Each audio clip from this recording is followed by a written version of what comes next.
That was her pet. It's like Basically. her guard pet, basically. That's pretty sick. Mm-hmm.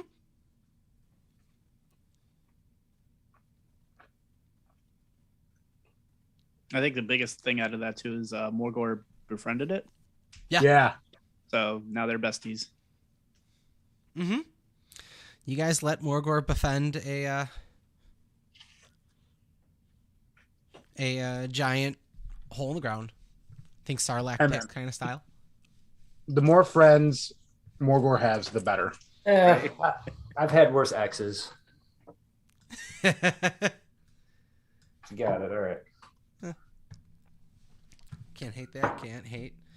All right, guys. So we're just hanging out. We're waiting for Finks to join on in, and we should have Morgor joining us in a little bit as well. Welcome in, everyone. We got the stream up and running. I'm just checking over the settings. If one of you guys want to jump on and see how clear and if you can listen in and see, Pat, do you mind listening in to see if the volume is syncing up okay for me? If you don't mind. Absolutely. Give me a moment. Thank you. I appreciate Yeah. I'm going to turn the Zoom to mute and listen in just solely on the stream.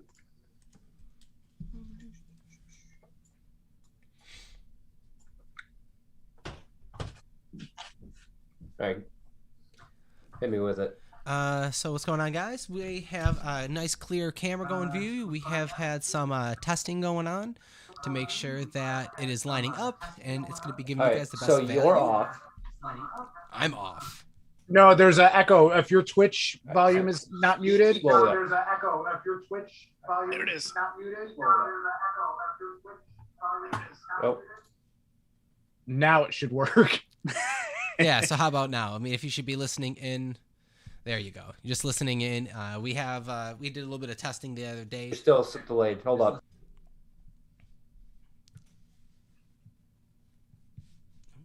All right, so speak slowly, Anthony. I'm watching you on the stream. So we were doing some testing to make sure that we were having the best quality for all of you guys that are tuning in and watching. We appreciate it, and we want to give the best show possible. What's up? Is it just not? Okay, so your lips are tailing your words by probably a tenth of a second. All right. So 100 milliseconds in whatever direction would speed up or slow down the audio. BlackRock Joe says it's about 5 to 8 seconds behind. He's going to watch it on Facebook instead. Yeah, I think Twitch is already delayed. All right, cool. So hold on, let me just check this out. We were doing some testing with this stuff the other day, and I'm hoping that it's setting better now. How does it look now, guys? Looking a little bit better. It's better. Do another 100 milliseconds. Okay.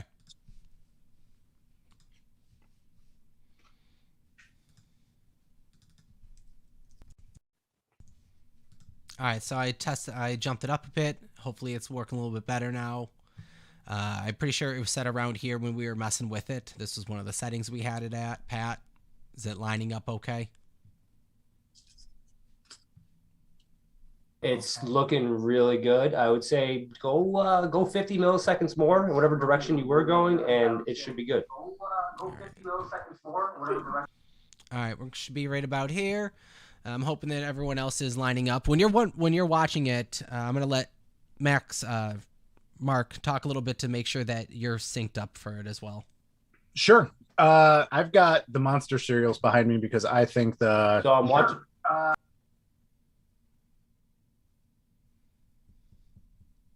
Sorry, there's such a delay there. So you look great, Mark, from the default, and then DM, you are syncing up damn near close, like damn near perfect. All right, cool. All right, good. All right. Well, guys, we're playing in right now. Let me just double check, make sure Finks has the link, and make sure it's coming in. Come on. And if you are watching live, keep a note, Remus is with us tonight, even though his picture's not showing up on screen. He is here. He is ready to roll, and your favorite tiefling is going to do some damage. My photo will definitely sync up. Is there a way that you can have it so it just shows your image, Ricky?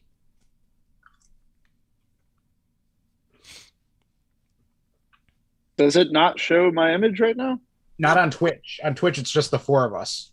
On Oh, I have Zoom, no idea. Oh, wait, hold on. How about now? There it is. yeah, there he is. Hey. There I he did is. it. Good job, Ricky. I would have not known how to answer that question, so I'm glad you figured it out, Anthony. No problem, man. No problem. I got you. All right. And let's see. Okay. Well, guys, as usual, if you haven't yet, check out DCT Industries and Kaimon. Please make sure to hop on over and follow them at Kaimon on Instagram, at Kaimon, as well as on Facebook. 20 later next year, you should be seeing some releasing of it. It's extremely fun. We actually got to play it in a few of our sessions a couple episodes ago, so go back and check the replay. And we should be doing some more Kaimon gaming for you all to watch and enjoy. It's kind of fun, and it should be coming in the future. So go check out Kaimon. Let me just make sure. The hell is Tony? Tony. Mark, do you have anything fun to add for this week? No, I don't. Nothing fun. Yeah, last week was the peanut butter and jelly combo of Sour Patch Kids and Reese's Pieces. I have not experimented with anything otherwise, but I did get more Sour Patch Kids and Reese's Pieces because I just thought it was delicious. And you know what? I do have something to add this week. As much crap as they get, I think circus peanuts are a top tier candy. I'd say S level. Someone's saying this. Wait, you. what? Circus Hold peanuts. Circus peanuts are up there from S level? S level. S tier, right next to Necco wafers. I said it, and I'm not changing my mind. That's how I feel about that. So to me, that makes sense because if Necco wafers are S tier for you, circus peanuts definitely should be also S tier for you. They are not in my tiers of that level, though. You guys ever hear of counter commentary? Whereas when you know a personality and he usually has a negative point of view to something you think is positive, you understand that whenever he's saying something's good, it's bad, and when something's bad, it's good. I think Mark might be a counter commentary. Circus peanuts. I think they make that out of insulation, right? That's all the Lucky Charms Marbits are chopped up circus peanuts. They're the same thing. Huh. Now I'm torn. Ew. I've had like fresher circus peanuts, and I know there are varying degrees of freshness when it comes to circus peanuts, and the fresh ones are good. Yes. You're like one of those people that tell other people what's in hot dogs. All right, and with that, guys, let's jump into tonight's episode of Podcasters with the Faybala 5. I'm gonna go with the Smiling Dungeon Master for tonight. I'm wearing Beware the Smiling Dungeon Master t-shirt, and got the guys in with us. We got Remus is back, and we'll be joined by Morgor and Finks in the coming moments. But we'll pick up with last week where we left off with Mahu, our new party guest, joining in and linking up with Finks after seeing Matilda, a herbalist, half elf that lives in the forest of Barovia, just northwest of Valakai, a little more west than north, west. And they had spent the night in Matilda's cabin, where Mahu had been waiting and been doing some meditative and transcendental guidance, knowing that a party was going to come along and help hopefully break a curse for the better or the worst, depending on the actions of the player. But knowing that Finks was going to help him upon this next chapter in his journey as a monk, Finks and him linked up and discussed holy symbols and fortune readings that they've been given, while Howard and Maximus passed out and did some late night reading next bedside to Remus, who didn't have so much of a good night. Matilda treating to his unchecked and unmonitored bite marks and wounds from previous battles prior to the carnival trip. Returning so after Remus and Finks had wandered off in a daze or a stupor. Now that you're kind of coming to it, you don't know really what was drawing your attention. Maybe there was a smell kind of perking up your heightened senses that led you through the woods. Unbeknownst to you, it perhaps was Matilda all along, being I want to say she's more of a sage rather than more of a sage or a druid rather than an actual witch. And she almost had this natural calling to you, helping you through this time. Also being aware that the phases of the moon were coming to a full moon, and it's just reacting with you, Remus, as aware as some inner lycanthropy tendencies were kicking in. But you awake to, I believe the party was getting ready to leave the cabin after being given some potions from Matilda and some extra herbal tea for you, Mahoo, to be able to keep, as well as, I believe, Howard, she told you you can bring back ingredients to help make some, or she was going to be making, she was going to make some and send it along with Remus when he awoke. You guys begin to open the door and walk out. Morgor rushing ahead, carrying Finks on his shoulder, saying, "We'll beat you to Valakai." Remus, you wake up. I don't know. Why am I in a bed? It's like a cot, like a medicine cot on a living room floor. Cauldron pot, little fire in front of you. All right. Who? Remus wakes up looking confused. Okay. And first thing he does is to see who is still around him. All right. Make a perception check. He is waking. Okay. Let's make a perception check for me as you wake up.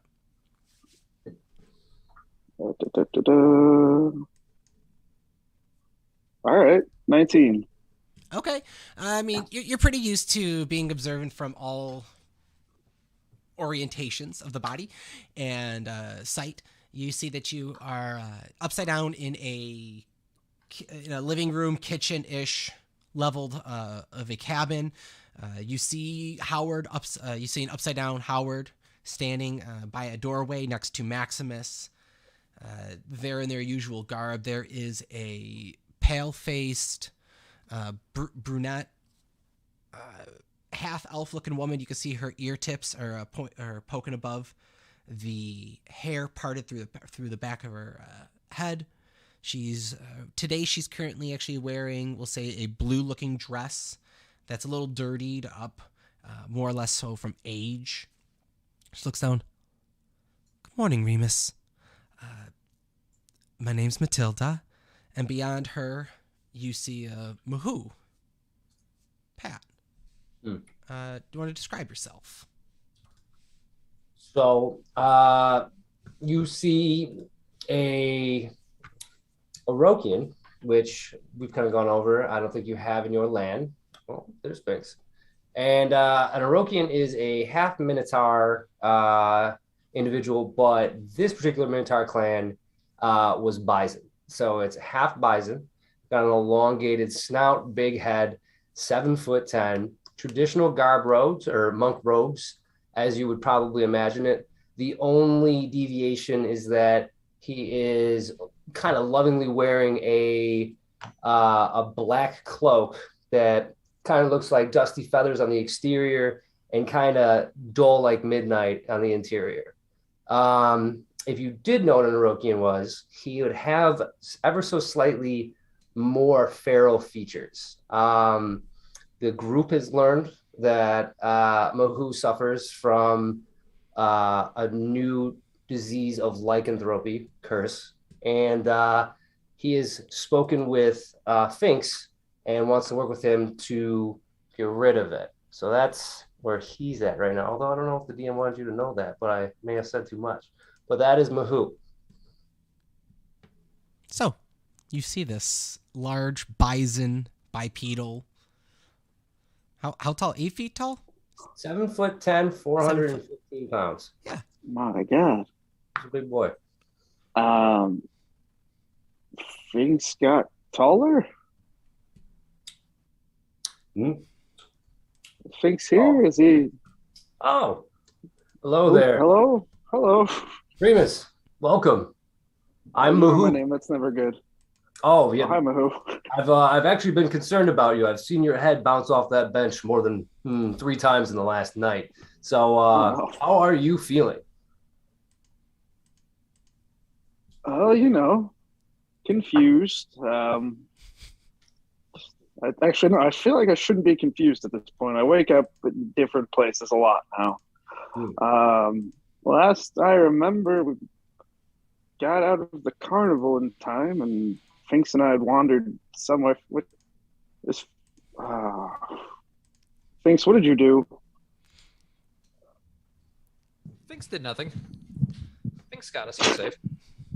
Finks ate a lot of good snacks and treats, and I thought you did too. Maybe. Did you forget? I think so. It's a little fuzzy to me. I kind of brushed some of Hopefully- the crumbs out of Remus's hair. Fair enough. Very messy eater, Remus. I feel like you just rubbed food on my face without me knowing while I was sleeping. Something like that. Is the croissant still on his horn? No, I think that got thrown off. Okay. Okay. This is a midnight snack for someone. Yeah, I think I feel like I feel good. Should I not feel good? Oh my God. No, maybe the back of your head. But if it is hurting, you let me know. Maybe I can do a thing or two for you. All right. Move. Why is my arm shiny? That one you're gonna have to ask your friends about. All right, anyone at once? Remus, remember that wolf man? There were a few, but sure. I think you might be a wolf man. What?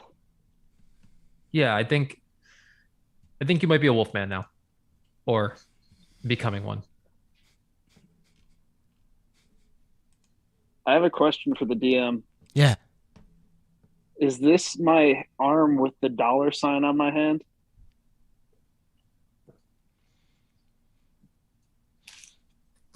This would be your left hand. So I always saw you using the sign with the $hand on your right hand, I believe, because that's where you shook his hand, right? Because you shook the hand, you got the branding. I just wanted to make sure. Yeah, opposite hand. All right, thank you. Yeah, man. Interesting. Ooh, that's some deep lore on my end.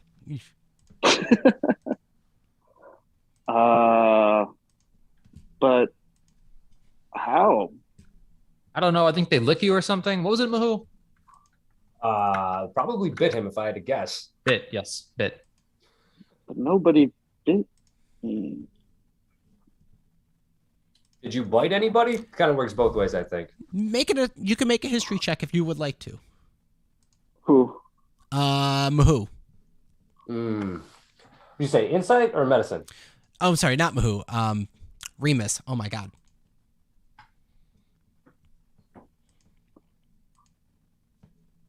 I got an 11.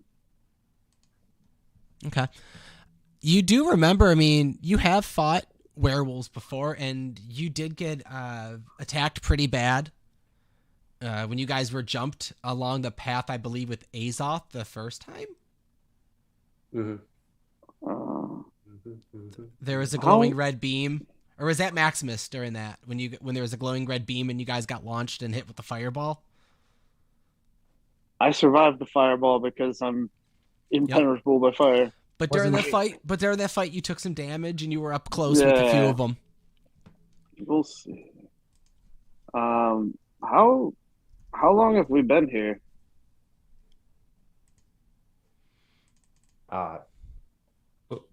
In Just Barovia, over that, I believe.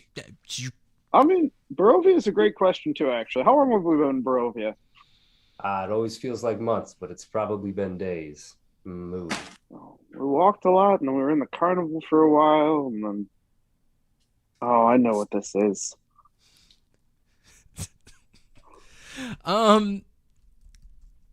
Give a history check with advantage, unless someone wants to roll a specific history check. I don't know who's going to be the best one of the Faybala 5. I'll look at Remus and go, is it that time of the month again? Yeah, it's that time where my dad's pissed at me because I still haven't brought back those sacred weapons from the mountain yet. Dad's kind of a dick, dude. You ever see, like, I don't think I can reference it, but you ever hear a legend of, like, the gatekeeper and the keymaster and how they're, like, monster animals? Yeah. I think that's what's happening here. Uh, Is he's just pissed that I'm taking too long and I'm being transformed now. yeah. Dad saw you was like busted. He was like, "Oh, you got a lightsaber? Yeah, that's not what I sent you out for again." I got to meet your dad. I might like him. He's like a. Can I describe him as a slug man? Is that offensive? I mean, he takes many forms, and I believe the slug is one of the forms. He's like a half slug, half lizard man. He's yellowish. I knew somebody like that once. It's pretty Oh, was that the time Howard was in the pod? Think so. I don't know. I don't remember being a slug. You were in the chrysalis. Yeah. I transformed into my final form. Damn. Well, can I still do? And Remus is gonna just throw like a dagger into space, like empty space to the side to make sure he can still do his psychic dagger stuff. Yeah, make a charisma check.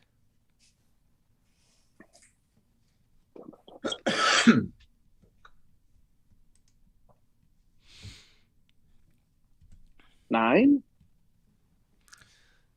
There's a moment where you throw the dagger and you almost think it's just inside of your head that you see the dagger reflect. And then there's a sounding and Matilda reacting to seeing a dagger hit the ground. And yeah, you throw your dagger psychically. Oh, I wanna. All right, if I've changed form, I think I can try something else now. I'm gonna throw another dagger across the room. Make an attack roll to make sure you don't hit someone else in the I hope I process don't of hit throwing a anyone psychic else. dagger.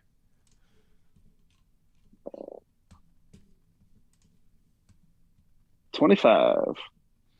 Where are you trying to throw this? Are you trying to throw it against to like the opposite wall? Yeah, and then I'm gonna do the thing. Do the thing. So as you throw the dagger, Muhu, you see a similar psychic dagger that you've seen from your past with party adventurers. And as a psychic dagger spins across your face, similar to how Rishi would throw one, it sticks to the wall behind you, and you hear this this loud thud against the wall. Hey, maybe don't throw daggers in Matilda's hut, huh? Moo? Remus is against the wall now where the dagger was. And a flash of psychic, almost purple smoke.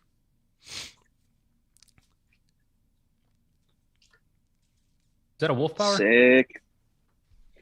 Hmm. No, I think my dad's mad, but he also wants me to get places faster.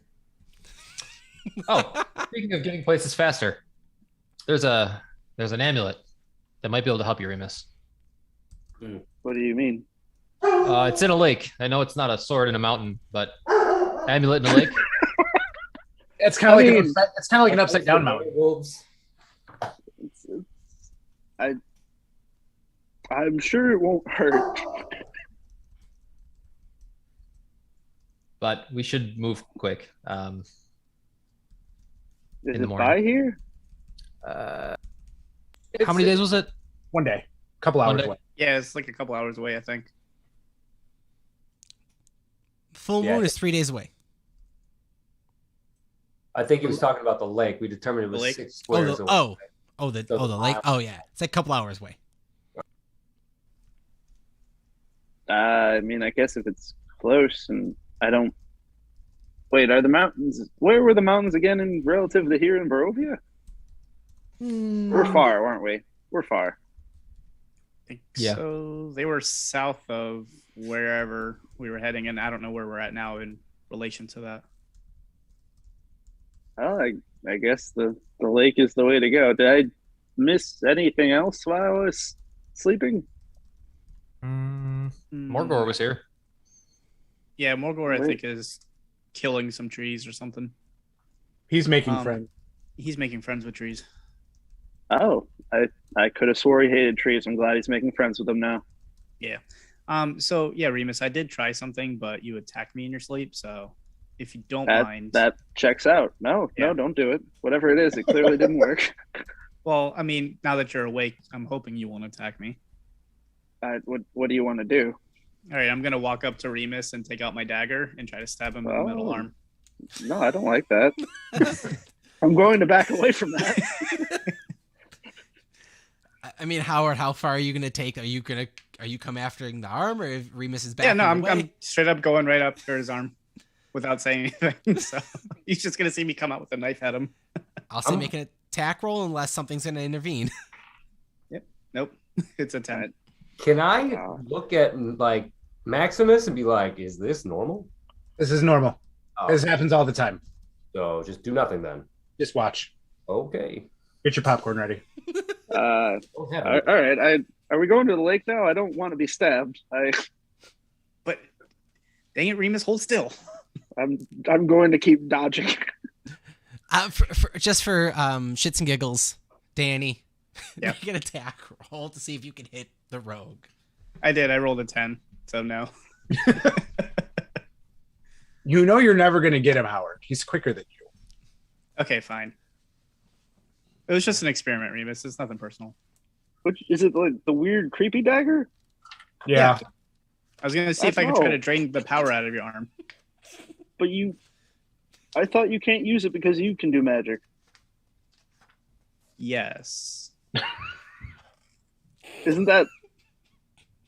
Did I miss that changing? You know how you No. need fuel? You know how you need fuel for a fire, Remus? It's kind of like the same thing. He can make fire. He Wood? just fuel.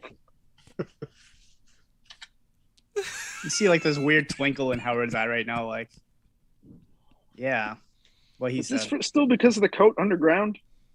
We Oh, fixed it like 3 times. No, it definitely has nothing to do with that at all, ever.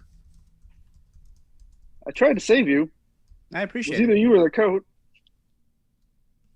I appreciate it.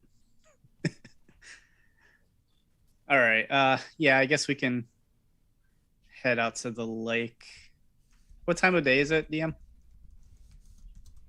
Is it still early morning or whatever? Oh yeah, time it's you early. wake up? It's probably I'd say like we're at 7:38. It's early morning. Okay. Because Mahoo probably was. You guys were talking into the night, but still, it's pretty disciplined. You're early starter. So yeah, it's like 7:38. Okay. Yeah, I think if we head out now, we could probably get there and back or wherever else we need to go. All right. Okay, so you guys get off. Matilda's gonna be like, well, I guess I won't be able to send you off with any extra potions to keep you two sedated during the full moon. So you probably have enough for one of you. Perhaps you can share if you ration them out. Wait a minute. So is Remus, have you had any transformations happen yet? Your potion seduces father. It holds back father issues. This is not that kind of doctor, I don't think. You I know don't- what? I don't know. I don't think so. Matilda, do you know something perhaps we don't? Is he completely under the curse? Is that arm going to manifest as lycanthropy? No, shouldn't. But there's some bestial traits to him, and I was hoping to send him along on a way with some herbs and potions to keep himself controlled if, he was to change, but can't do that now. So, you two, you have something to sedate for yourself, Mahu, and Remus, if you feel that it isn't so much directly from your father and it is the land getting to you, don't try to kill your friends. You Did you say I smell earlier? Well, Matilda, what kind of ingredients do you need?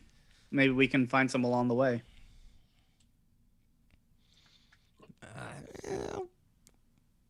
Heart of a banshee, and I need the eardrums of 5 werewolves, well changed.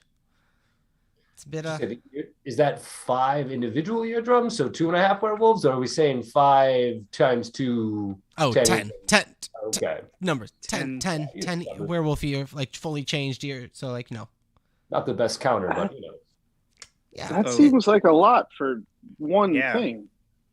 It's a very unique, rare potion to sedate you during a change, so you don't kill your friends. Heart of a banshee and 10 eardrums. I'm going to turn back to Remus. I'm sorry, buddy. You're fucked. Who harvests eardrums? I don't even know. I didn't even know that was a thing. Like, I feel like hold on. Matilda, do they have to be intact, or is it okay if they're ruptured or punctured? Because I'm not a surgeon. I'm very you see the scar around my eye. I'll lift up my eye patch and show you. This was not an easy job, and this was an eyeball. She looks at that's gonna have everlasting effects. I feel that's gonna come back to get you in the end. I bet. Granted, it won't be on me, but still, Well, here's the thing. I don't have them be too just mangled.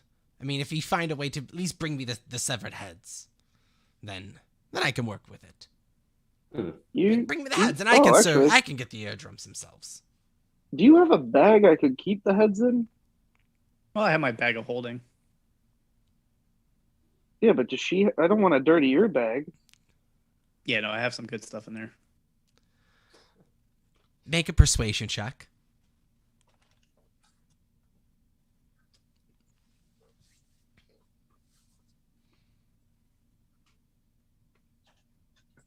Oh, wow. Really persuasive. I got a 33. Whatever bag there is, it's mine. I got a nat 20 and I forgot my mod was ridiculous. She goes, well, it's an old family heirloom given to me by my pa. It's one of the few things I have left from before I came to Barovia, but here you go. I expect it upon return when I get the heads of the werewolves and heart of the banshee. She goes off and tucks into one of her corners of it where you see there's a few different cloaks hung on a pole with a few little hats hanging off of it. Comes over to you. It's a green emeraldy looking silk pouch with really fine silver cord wrapped around it. And in it embroidered, you see it says, "My little girl." So she hands it over to you. Please be careful with it.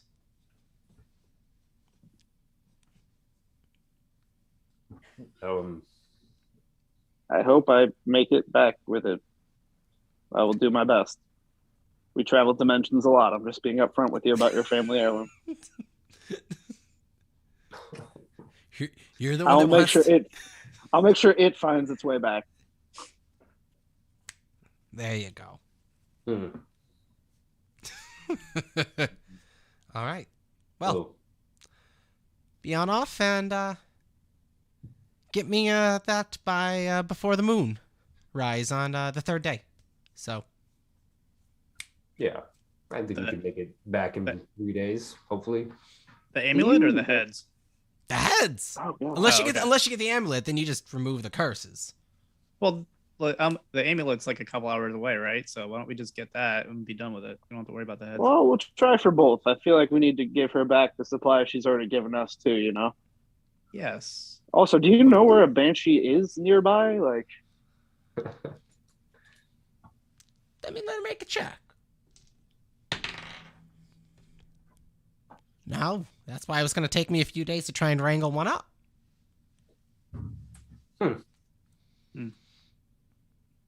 Yeah. I'll practice my Banshee call. All right.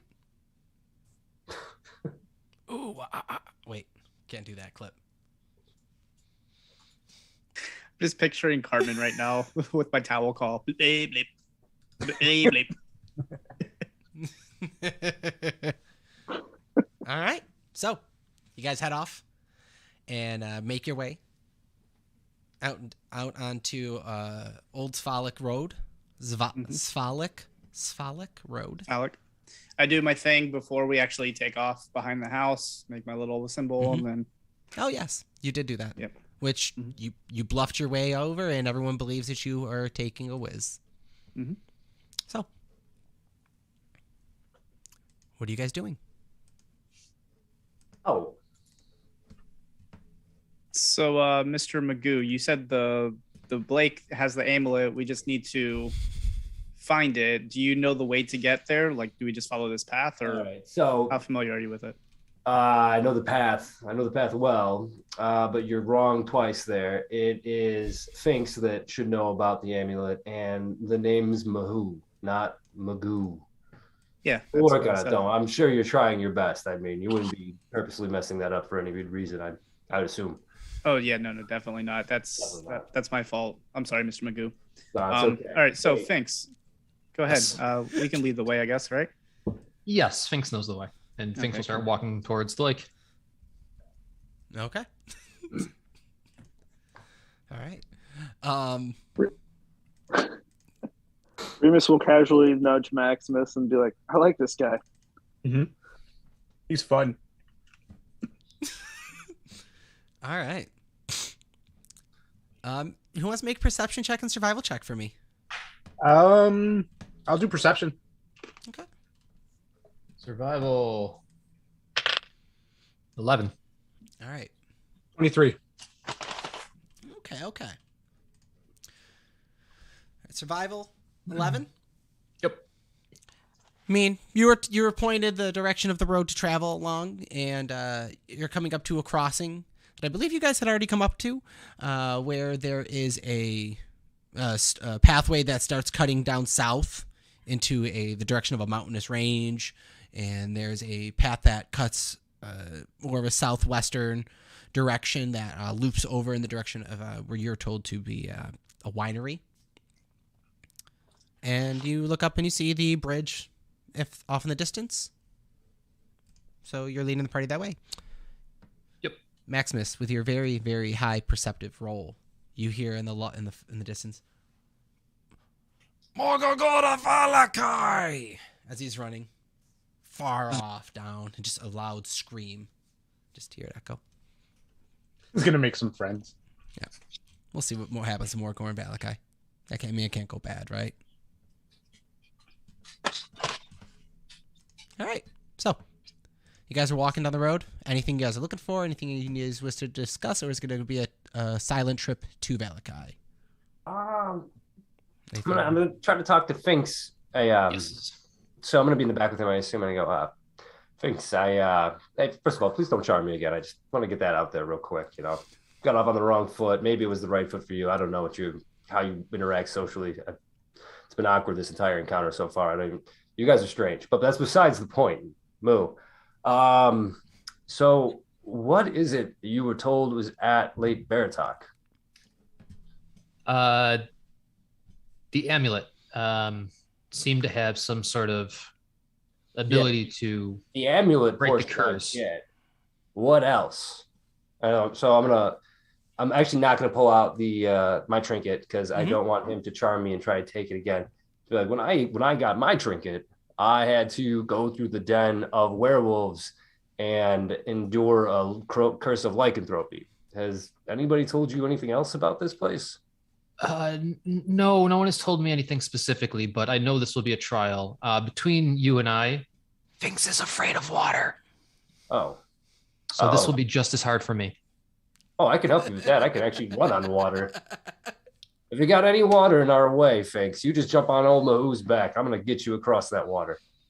Okay, I'll keep that in mind. Moo. But no, all I know is it's at the center of the lake. And I mean, how deep can a lake be? I mean, I've crossed puddles, rivers. Pretty deep, actually. You'd be surprised. They're giant holes in the center of the earth. Yeah, they're big. Especially Barovia, I think they're going to be depressingly deep, if I had to guess. But I'm sure one of your warlock friends can somehow deal with water and breathing, right? Maybe not. I don't know. Their magic's very strange. It doesn't make sense. Yeah, however, Finks has something special for this lake. We'll defeat it. We will defeat this lake, I have no doubt. Thank you, Remus. Or thanks. Mahoo, out of character real quick, one little detail about Finks I didn't mention. His eyes are constantly the shape of whatever phase of the moon it is currently. So you can kind of see his eyes like slowly filling out as we get closer to the full moon. You're going to grab him and kind of look at his eyes and be like, is that the moon? Yes. And he's got moon stuff all over convenient. Him. So. You know, with the cloud coverage here, I can barely ever see the moon. So if your eyes are the moon, like you got two lycanthropes in here, you should kind of lead with that one. Yes. Thanks, man. Well, figured you'd notice. Yeah, very observant. Yes. That's why I grabbed you and looked at your eyes. Thank you, Finks. I love it. I love all the talk. All right. So let me just roll a d20 to see what chaoticness can happen in this world. And I think you guys are safe for today, for right now.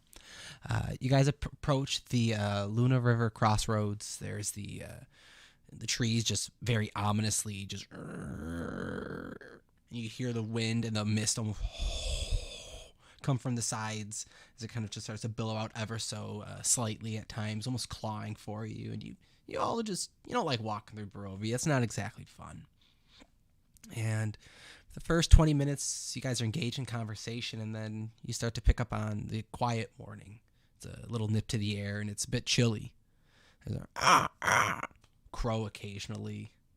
And up ahead, you see there is a cart turned over upside down. This is before you guys approach the bridge that crosses on Old Svalak Road, nearing Valakai. Are there any barrels by the cart? Make a perception check very quickly, unless you want to go over and start. Unless you're going to go over and start like investigating it. No, just like as we can see it tipped over. Perception then. Yeah. See if there's any bodies. Got it. 8. Got it. No barrels. Perhaps they were smashed. Perhaps they were not. I mean, Morgul went this way, guys. He could have just kind of plowed through, but. DM, any bodies shoot about? Which roll? I rolled a 19. 19. There is one body you see that looks to be thrown against a tree, probably about 7 feet from where the cart has been tipped over on the right side of the road. Just one body? Does it look human? Appears to be an old gentleman. Okay. White beard, and looks older. Crooked nose, bent, kind of hunch to him. You could see just a natural curve of his spine. Mm-hmm. Okay. He may be growling, moaning. I would, before we approach, I'd actually like to perceive, is there anything moving in the wood line on either side? You're looking up and along the wood line. Don't see any movement in the trees.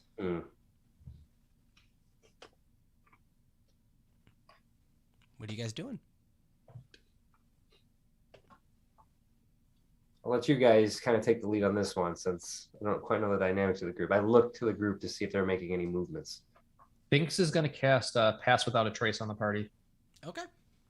So Plus 10 to stealth, can't be tracked by normal means outside of magic. And I'm going to give Muhu the blessing of the trickster. So you have advantage on stealth checks for the next hour. I have plus 10 with advantage? Plus 10, and now you have advantage as well. Oh, two separate that's things. really good. With that, I would like to stealthily take the wood line to make sure that we've been ambushed multiple times. So I am very cautious of any carts and or bodies in the road. So feeling unbelievably stealthy, I would like to say to the group, I'm going to check the wood line. I'll be back. Move. I'm going to dip over into the right wood line. Okay. That's a good idea since you said that. You're going to see Howard open up his book real quick, look over his thing. His eyes are going to go completely black as he casts Minor Illusion. And he's going to cast a small, like, werewolf-looking entity to walk up towards the cart and see if it draws any kind of ambush or whatever as a distraction. Make a deception check, which you're pretty good at, and make a stealth check for me, Muhu. And if everyone else is being just generally stealthy, it's a nat 20 with so it's a 35. Yeah, and my deception is dirty 20. the 400-pound 7'4" bison minotaur disappears amongst the woods of Barovia, never to be seen again, folks. That passed without trace. just hiding behind the trees that are ever so they're like half his size, and he's like Bugs Bunnying it behind them all. Yeah. As he walks between one, it just disappears, and he appears out the other side, just dipping between the slender trees. He's got that like Bigfoot gait, that walk. That's exactly what's happening between just. Whoa!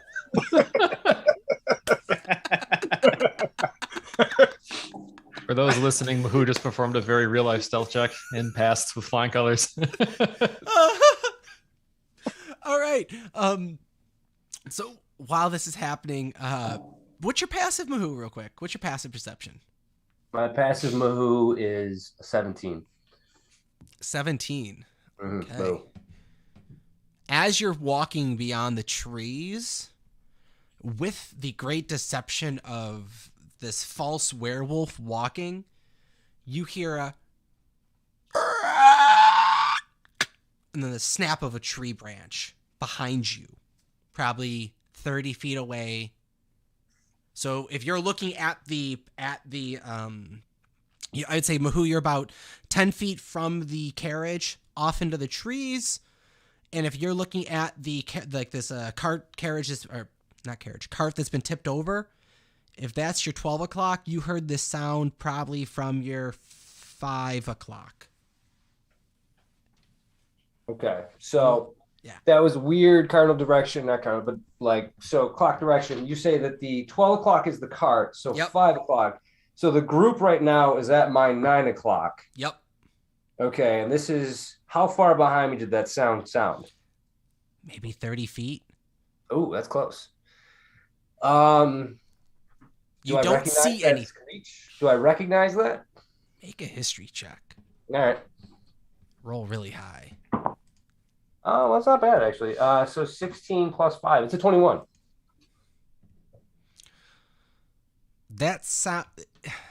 You don't recognize it as any creature that you know of, mm-hmm.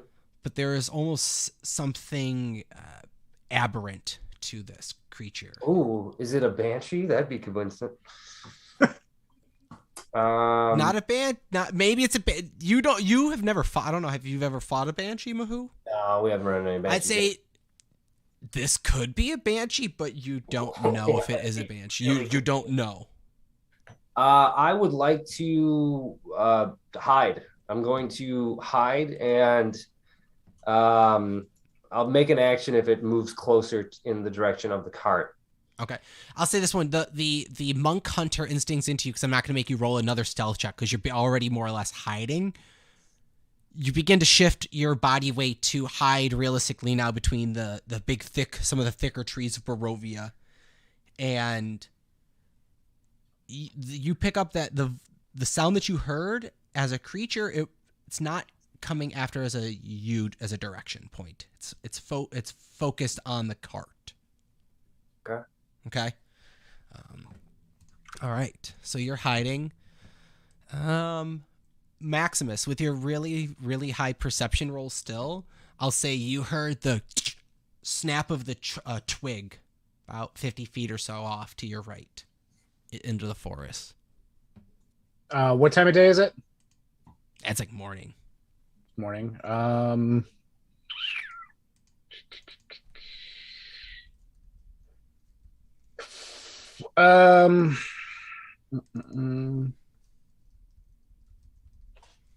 Will we say it's dim light? Is it how like where are we at as far as like lighting right now, being in the woods in the forest and all that jazz? I say it's dim light. Okay. I'm gonna stop where I am moving. So I essentially become one with the shadows and I'm invisible. And while doing that, how far away am I from the cart? Would you say? Or the guy against the tree? How far away are we from them? You are about, I'd say, 15, 20 feet from Mahoo and 40 feet from the cart. Okay. I'm just going to hold right there. Kind of like defensively. Just be on high alert. Okay.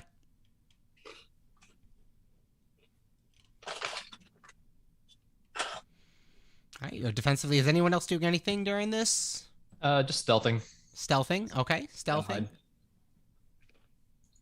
I'm Howard's gonna going to be take out one of my stealthing too. barrel lids. 24. Nice. All right. Howard, stealth, you said? Howard's going to stealth, but he's also going to keep like an eye out to see if anything goes towards his distraction. Okay. Give me a perception check as you're watching your illusion walk up to the cart and begin to kind of just prowl Oh my around gosh. it. Okay. Perception is 17, and stealth is... We have pass without a trace, right? It's plus 10. So plus 10. Nah, it's 26 total for stealth. Okay. 26 total. Not bad. So you guys are all pretty stealthy, staying off to the back corner. None of you have moved. There's a sense of something is almost in the air watching.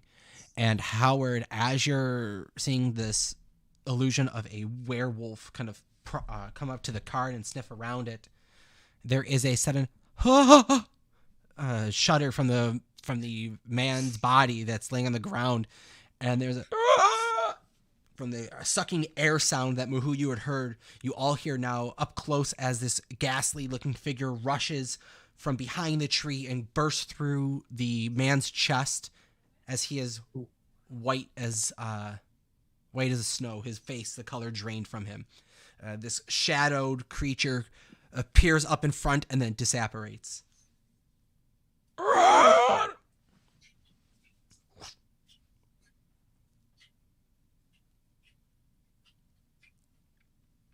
So a creature just busted through the man? Almost like a smoke figure, like if ghosted through his body. Okay. And as it does, the man seemingly dies. The apparition came by me and got to the man. Is that what I'm perceiving here? It doesn't come by you, but you can see it almost floating, flying through the woods and disappearing in small little bursts and pockets, and appears at the tree that the old man was laying against, flies through the tree, and comes out the man's chest as he dies. And then disappears again? Yep, and then disappears again. As there's a...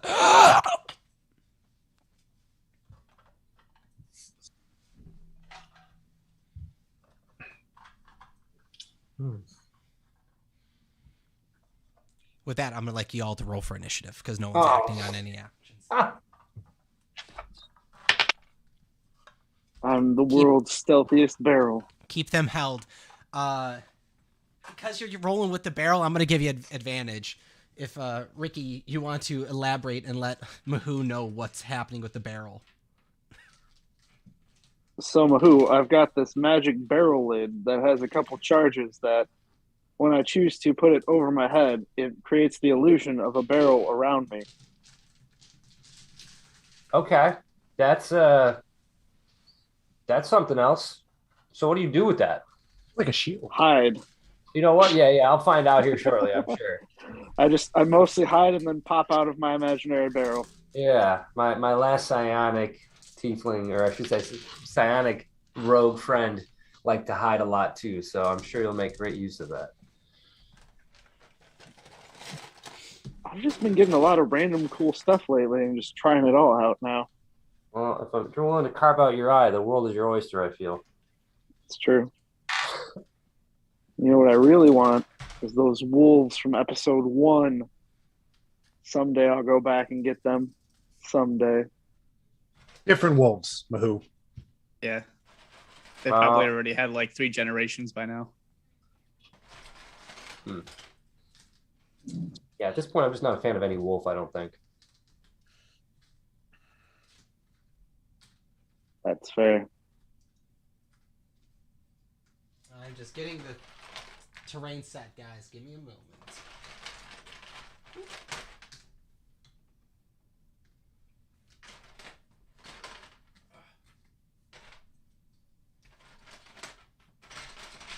This terrain setup brought to you by DCT Industries, where dreams do come true.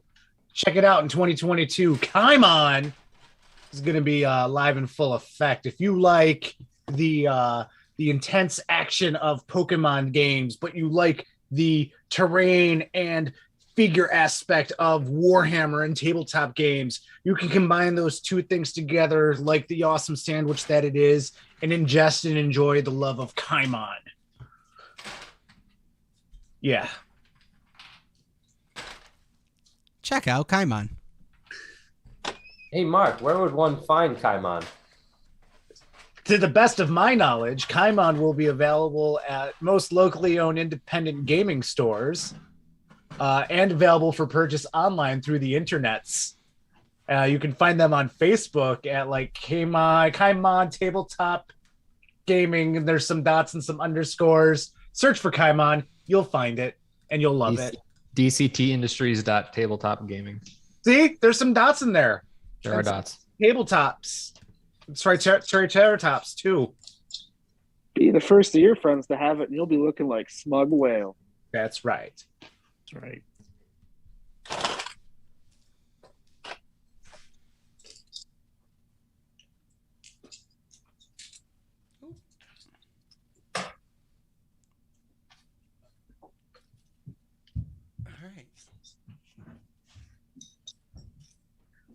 I like your Barovia cereals there, Maximus. Yeah, right? You just go get the cart, guys. Yeah. There is one of the I think we're looking for this guy right here. Is that the Banshee? No, I think that's we need his eardrums. We Eardrums. need to kill like 5 of that guy. Yeah, 5 of that guy.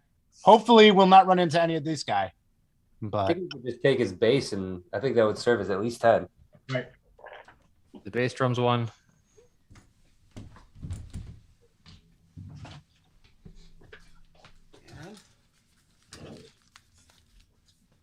For the lovingly awaited Mahoo Mini. Slinking off. Okay. Oh, Mahoo's beefy. Yeah. He's like Wendy's. It's like a Baconator. He does go through people. That's true. Okay. Gentleman there, and where I do have a werewolf that I can use for your illusion. Are you still holding the illusion, Howard? Yes. Okay.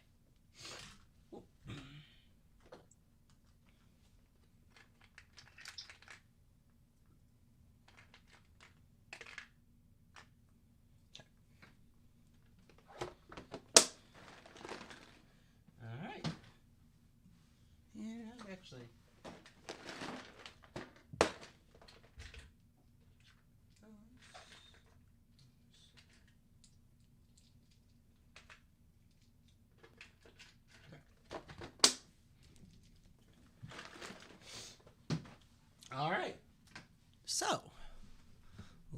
let's jump into this encounter. Gosh. Okay. Let me just give me a second. Go here, guys.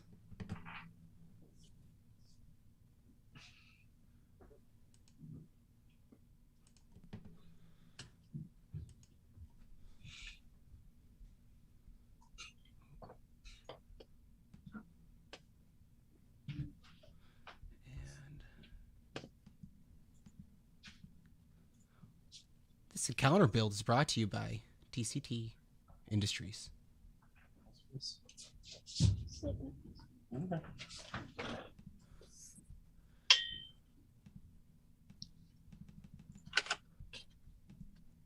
Characters.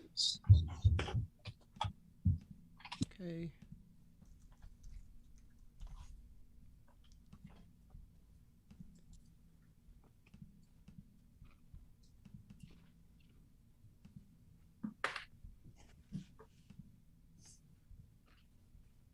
Okay.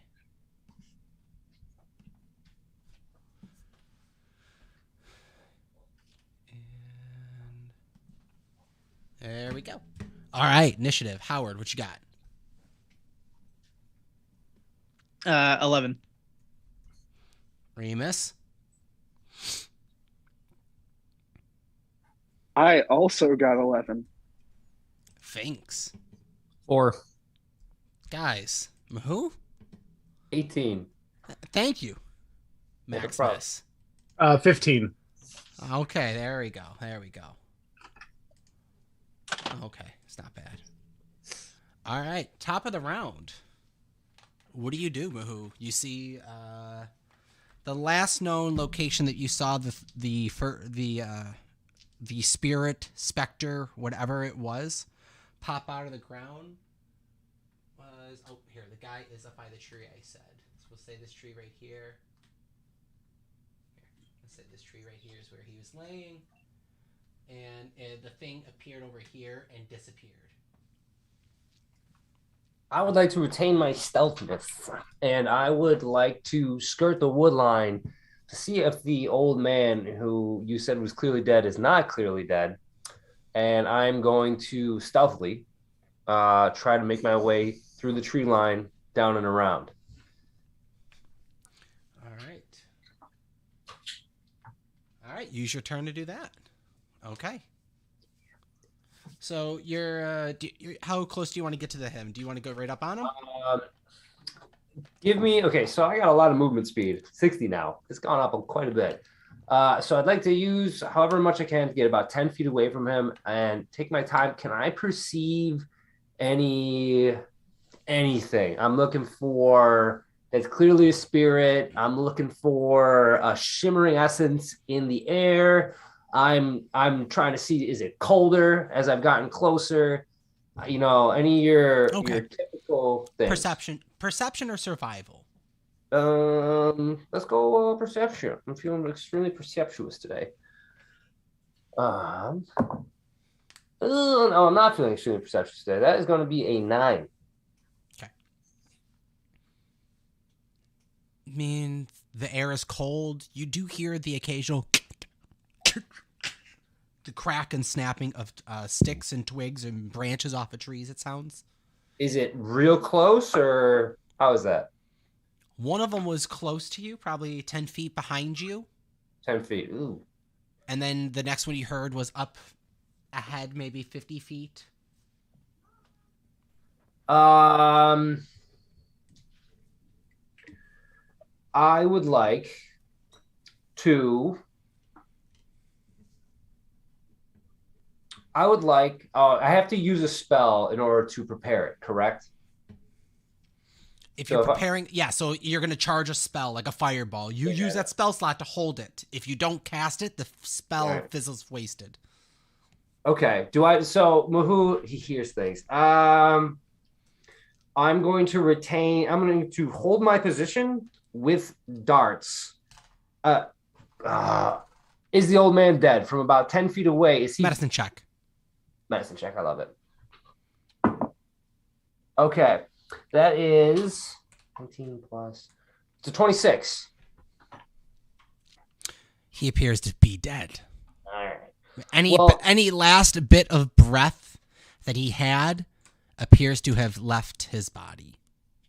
Okay. I will then prepare. I will summon my little plague raven onto my shoulder and hold the action to cast Hex onto the first person that I see appear. This little hex circle, they're ready for you. Okay. Maximus. And if he doesn't appear, I'm just going to cast it onto the illusion so that it still exists, so to speak. Okay. I don't want to lose the hex. You know what I mean? Cast it onto some form, some animal or something you see of some fly. You can quickly just snatch and crunch in the middle of the air. So as your little plague raven just kind of quietly, almost paces around the illusion of the werewolf stomping. Maximus, what are you doing? I'm holding my position, staying invisible. Okay, so you are invisible. Yeah. All right. So you are invisible.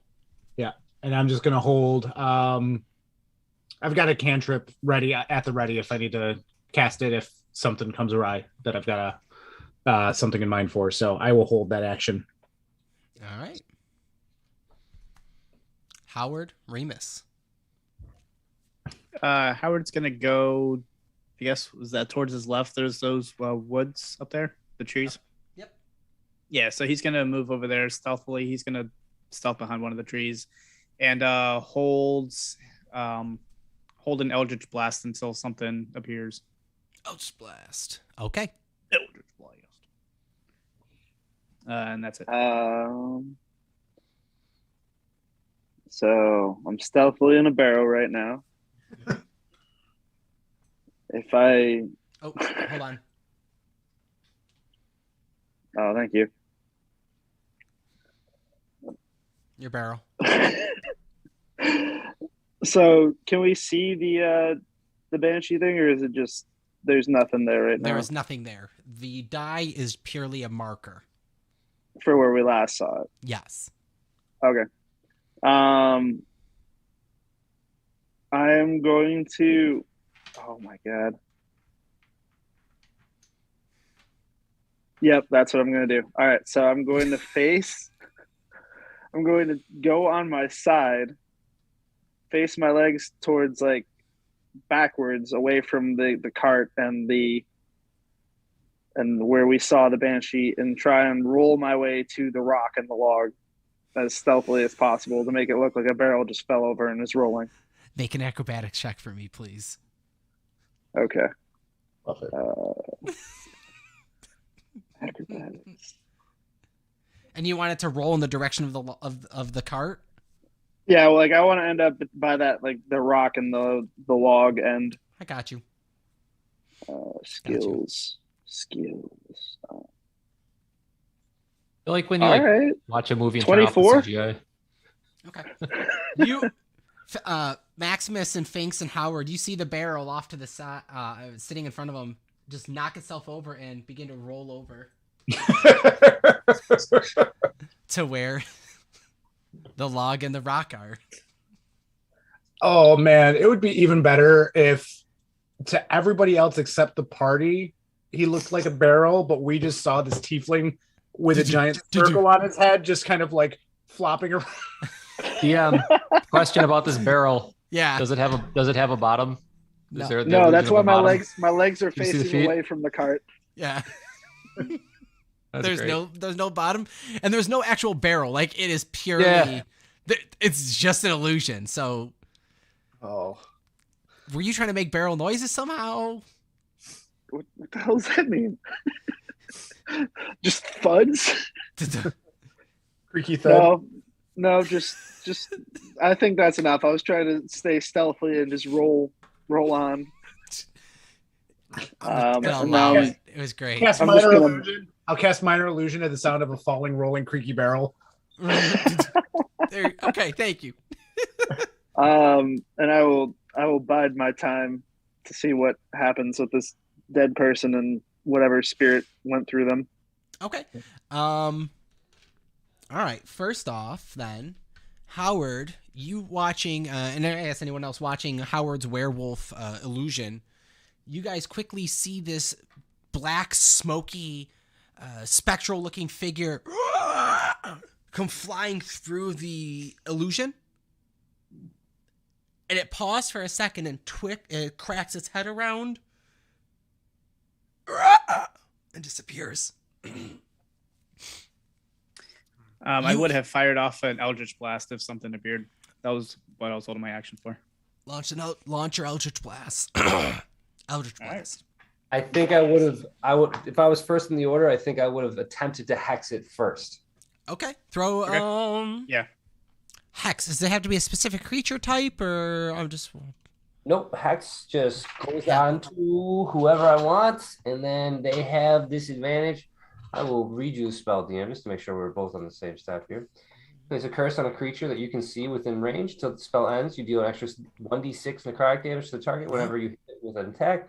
Also, you choose one ability when you cast the spell. The target has disadvantage on ability checks made with this chosen ability. I am going to give it disadvantage on, I believe, Constitution saving throws. So for a second, you see it pop up here. Yeah. I'm going to give it disadvantage on Constitution saving. Okay. Disadvantage on Constitution saving throws, and Cool. Eldritch Blasts are 19 and a dirty 20. Okay. Yeah, those both hit. Sweet. Now, do I get the extra d6 or is it just you? Just him. Oh, Okay. since I held an action too, I can throw mine as well. Yep. I'll do that next. All right, so 5 and 9, that is, I can't think, 14 total damage. Okay. Good damage. And then I would have thrown off my firebolt. Does a 23 hit? Yeah, the 23 hits. All right, and then all right, that will be do that. 10 fire damage, Okay. and then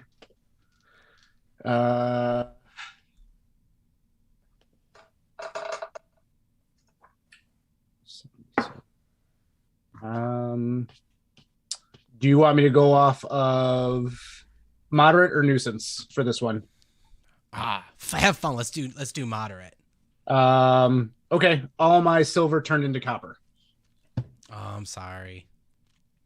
So convert all your civil pieces and just make them turn into copper pieces. got it. Oh yeah, and I said 10 fire damage. 10 fire damage, not bad. Yep. All right. So, as Maximus launches off a blast of a fireball, it has this change in color, kind of like almost like a kick of a spin, as the firebolt just does a rocket of a corkscrew twist and cracks into the spectral image. And as it does, you all see this wave just kind of shimmer down Maximus's body. I believe you lose your invisibility as you did an attack as well. Maybe. Let me double check that. It might just be a fire. It's part of my It's a trait thing. That's why I just don't know if it's a trait thing. So let me. With that. Yeah, I'm not invisible anymore. You're right. Okay. Yeah. Never know. For the future. But not bad. Creature didn't come after you. Maybe it'll come after you next.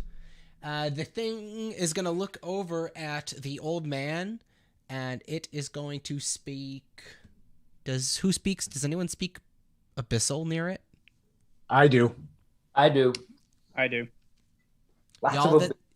Abyssal speakers, you hear a. I pretend like I do. Everyone just Figs, did you goblin and common? And goat. And goat. Also nodding. Nodding with Finks that I totally know what they're saying. The barrel's just like nodding slightly.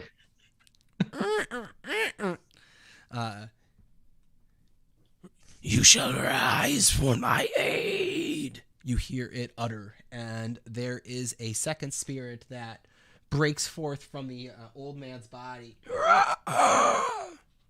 and it is going to vanish into a puff of shimmering image as it disappears during its turn. And this one is actually going to disappear on its turn. I do not know. It's not like Hunter's Mark where you know the location of the hexed creature, correct? Can I still see my plagued raven on him? Realistically, in the spells, nope. Make a wisdom check. Okay. Straight wisdom. Straight wisdom. That's a 18 DM. Plus 3, so 21. I'll say you can slightly see it. I'll give you a disadvantage on attacking it because technically it would be invisible. So there's bursts of moments that in the puff of invisibility you see a raven feather appear and then disappear. It would technically disappear as well. Can I cast Speak with Animals on his raven to communicate with it to find out where he is? Technically, it's a dead raven, I believe. Yeah, it's like magical essence. It's just okay. a form of raven. You're from the Fey culture, so you would know something magical and scene. Yeah, it's a little too magical. All right. Creative as hell, though. And on its turn, you did launch a fireball. It's going to come after you. Cool. Make sure I have enough movement for it.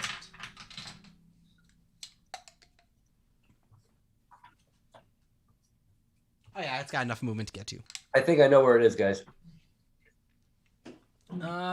For a small flash, Maximus, you see this ghost, dark, almost like looks like shadows, kind of appear in front of you. And you ever see like in a cartoon or a movie where like someone walks through a ghost and it's like, oh, that like cold shiver? You feel this pass, and it's gonna try and do a life drain on you. That is a 17 to hit. Yeah. 17 to hit. And it is going to do... Let's see how much damage. Oh, it's not that bad. I mean, it's 15 points of necrotic damage. All right. Go ahead. I need you to make a Constitution saving throw as well. All right. So you said 15 points of damage? Yes. All right. And then that takes 4 psychic damage and gets pushed 10 feet away. And you said what saving throw? Constitution. 17? Mm-hmm.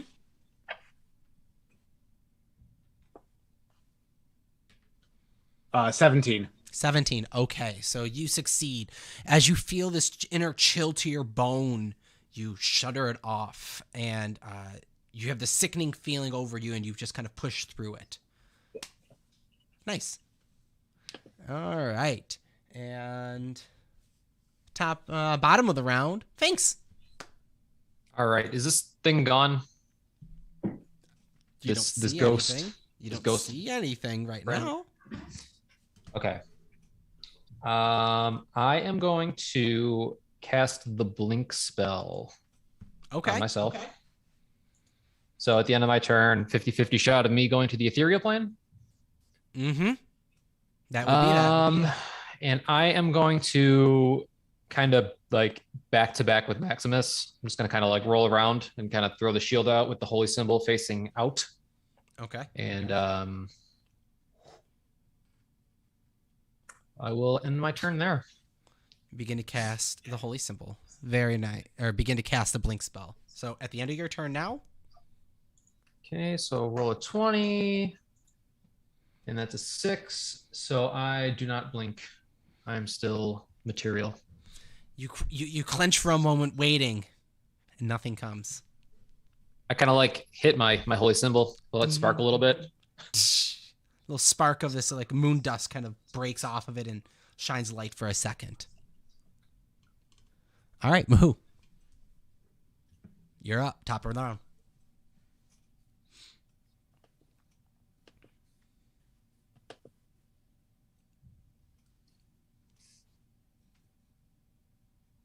Can't hear you, Pat. Probably because I am muted. I am going to walk directly north 1, 2, 3, 4, 25 feet. And I will, in Abyssal, shout out, you prey on old men. You are weak. You're all weak. We are here. Fight me. And I would like to hold both my attack actions. Okay. First So thing that comes in range of me, I'm making attacks at it. Punches? Yep. All right. Cool. Holding spells and stuff like that, like for a specific type of attack, you got to declare that, just so you're aware. But like regular, just fist blow, flurry blow type stuff, that's going to hold for attack punch. All right, cool. So you're holding your attack, and with the response, you hear an abyssal, so eager to die, I see. It almost moves around you, the sound. Not from a central location, but almost in your head, maybe? Okay. Or is there more voices coming from around just the woods? Who knows? Maximus, you're up. Howard on deck. I'm gonna go invisible again.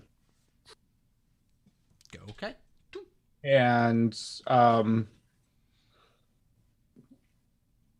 yeah, that's all. All right. Howard, Remus on deck. I see the little whatever that appeared right next to. I'm assuming that's Max, right? I've got the ring around me. Yeah. Yeah. Yeah, You see, this okay. Max has disappeared, and you see Fink standing alone. He almost Wasn't there something that just appeared there, or no? Did the mist thingy disappear again? The thingy disappeared after attacking Maximus. Oh, okay. I didn't see Yes. that. Okay. Great. DM, can you move me up? Where did you head up to? North. So I'd be in between the web and the rock. To the left, north. Nope. The west. Center of the map. Correct. Right there. Okay. Got you. Howard is actually gonna make his way towards the cart area, but like kind of following the wood line, if that makes sense. Like Okay. basically up towards the boulder and then making his way towards the cart. All right. Like over here. Yeah. Okay. And then I'm going to hold. What do I want to hold? Ugh, this is tough. Mhm. Shit. 'Cause now they're all spread out. I'm gonna hold a witch bolt at 4th level until the main guy appears. Okay. Good. Remus. Fink's low deck. Oh god, this is just silly. I'm going to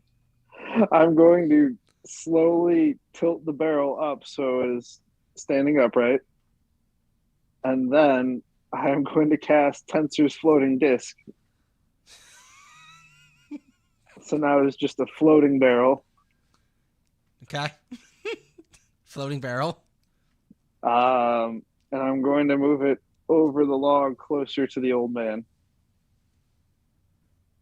Like by where their base is. Yeah. Oh, here. Move that dice. All right. So you're over by the old man? Yeah, but it's just a random floating. You all saw the That's it for me. a disc kind of appear and hover over this broken branch and just levitate right next to the old man. All right. Okay, first one. It's going to appear. Let's see, where did he hit last?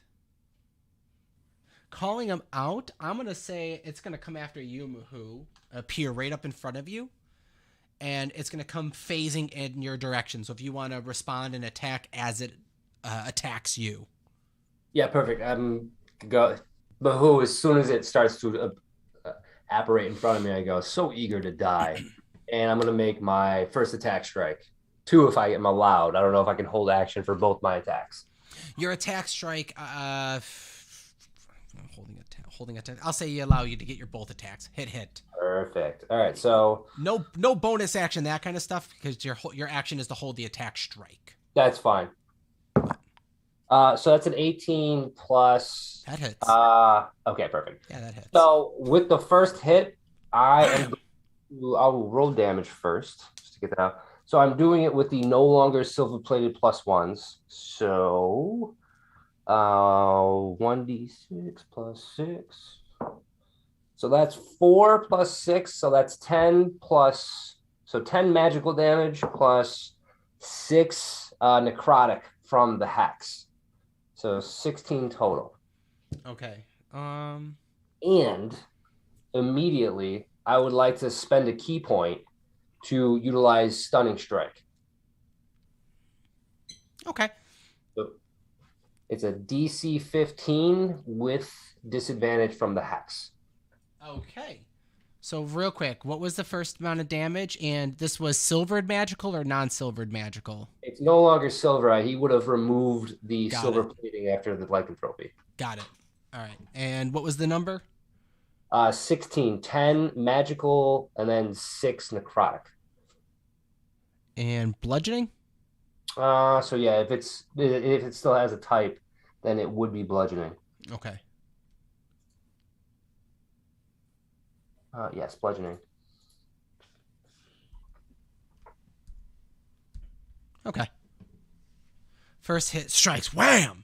You pop through him, and you're going to use him to burn that. He'll make a roll. And he is going to resist your paralyzation on him as he as the best you have. Well, that's good because I got another one and I got 9 key points. That's a nat 1 plus 10. That's 11. But nat 1. We see Morgor and his family has joined in. You all hear in the distance, Morgor, forget friends! As Morgor comes running up on a party in danger. Would Howard's spell have gone off after this, or does the thing attack first? I don't know the order of how that goes. I'll let you hit it with your attack. Okay. Because it was a natural 20, so 25 total. Not bad. That hit. Yeah, that hits.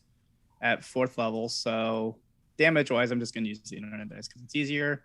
It is 27 doubled, so what is that, 54? And I maintain concentration on it, so each of my turns, as long as it doesn't... Actually, hold on, I don't know, because he disappears, right?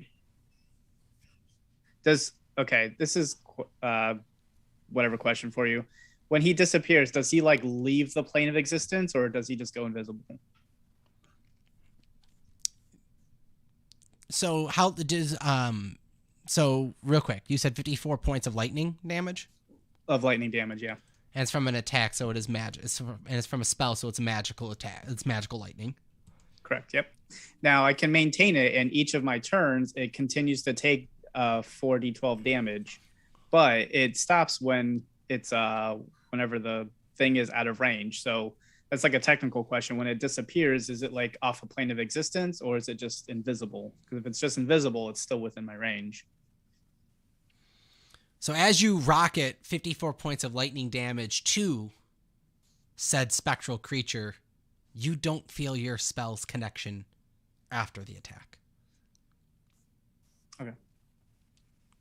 Is it? Mahood, you see in front of you, as you're gearing up for a second hit, it disappear.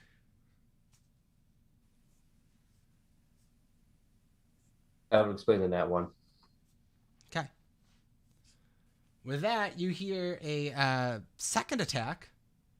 Or you'd hear a second creature, who unfortunately there is no other follow-up for a first strike in front of you. You all hear follow-up. Little goblin. You would hear that, Maximus, if you speak Abyssal. Finks, you don't hear this. You just hear a lot of this almost sucking noise and horsey breath as wind is almost being ripped against your eardrums. And it is going to appear in front of you and try to burst through your body. That's going to make an attack a roll at you of 18 to hit. 18 will hit me. Yes. And I'll go with, I'm going to see 4d8 plus 3 I get to roll. So let me actually roll some dice. I'm going to hurt someone, I think, today. Kidding. Just kidding. That's why he's the smiling DM today. 16 points of necrotic damage, and I need you to make a Constitution saving throw for me. All right. Con save is a 17. It's a lie. I'm sorry. It was 17 points. I forgot to roll an extra d4, and I rolled a 1. So 17. You do succeed on the save as well, but you take 17 points of necrotic damage. Okay.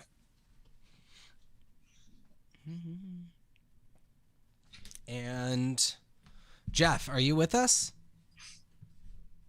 Yes, I am here. All right.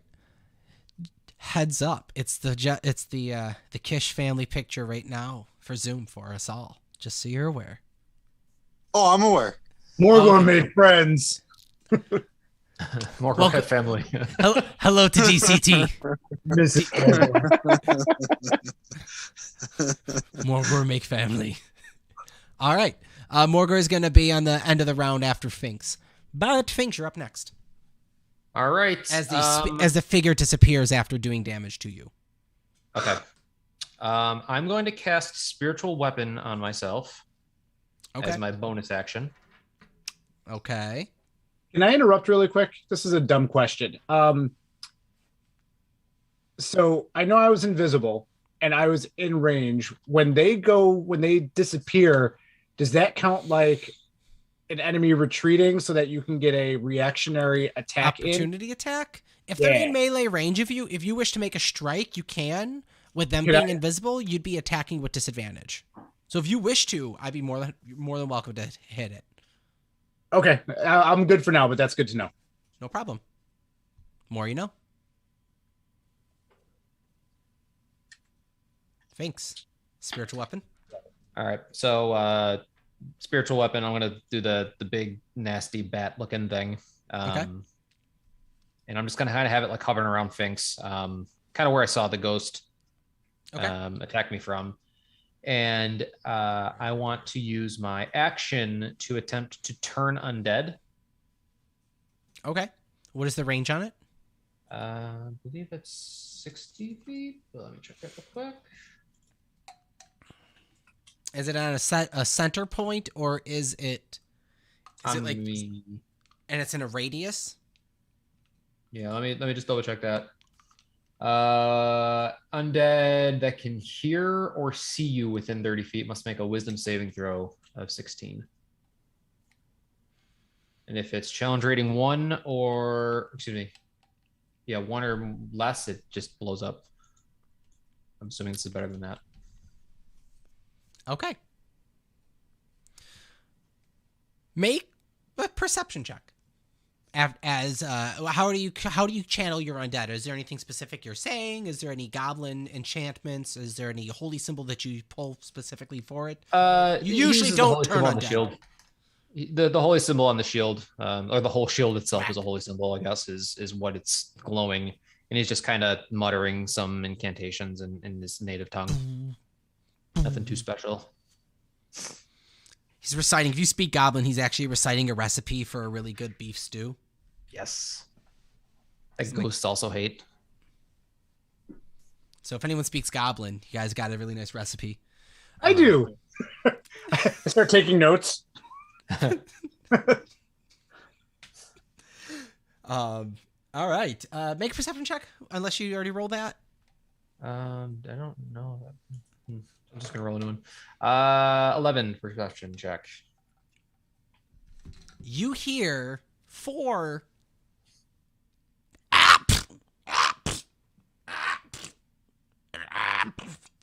little pocket explosions within 30 feet ranges of you on your left and right. Oh, I'm helping. There's little things you didn't even hear about. All right, and then attempt to blink. I rolled a natural 20, which doesn't do anything, but I do go to the ethereal plane.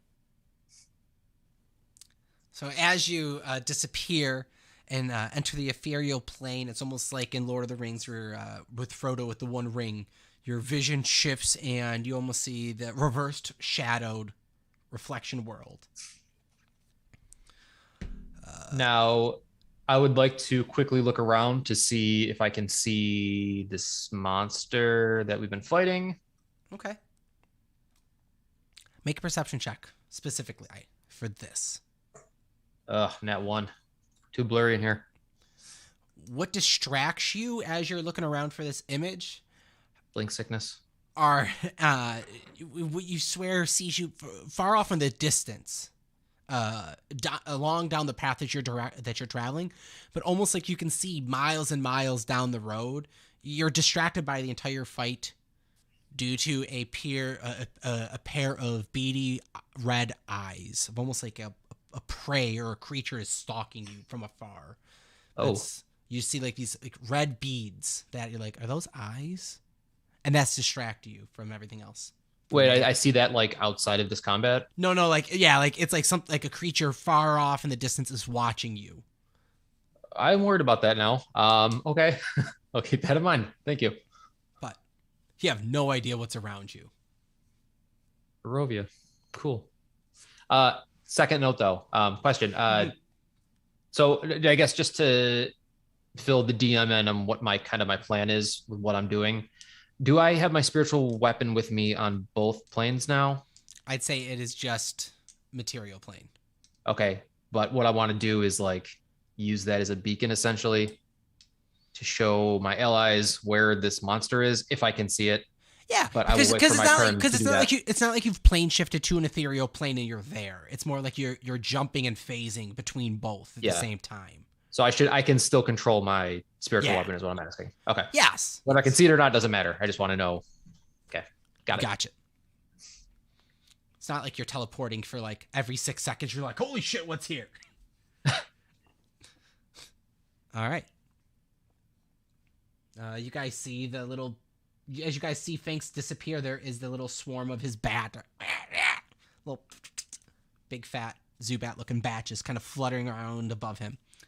And Morgor, you run up and you see your party members spaced out upon a road in the middle of what appears to be combat, and they're not fighting anything specifically.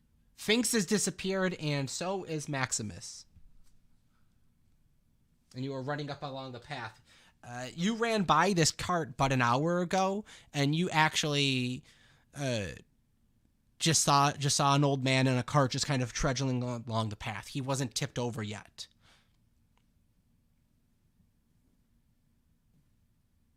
Jeff, you're muted. Okay, so let's see here. What am I closest to? You are over here. Oh, wait, this would be gone by now. So you were closest that'd be to... you see a cart. Oh, this would have been disappeared as well. You see a cart tipped over. There's an old man. There is a barrel that it appears to be next to the old man. Floating. Yep. There is a Mahoo and Howard.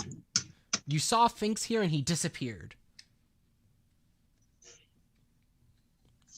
I yell to Howard, what should Morgor hit?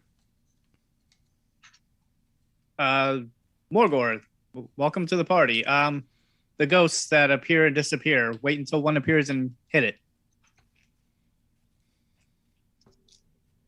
Morgor would like to rage. Okay. And then wait. All right. You wait. All right, top of the turn. Mahoo, what are you doing?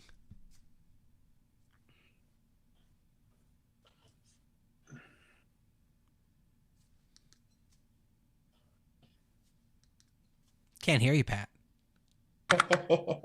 You know, Control S is not the same as Control A. So anyways, I will be playing work last round, just not as well as I had hoped. I am going to continue to stand there and talk shit to the spirits and say, what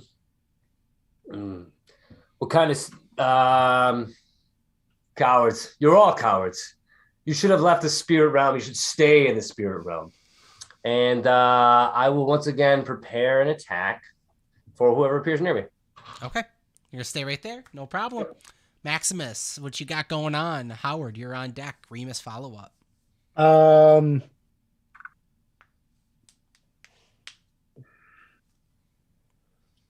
I'm going to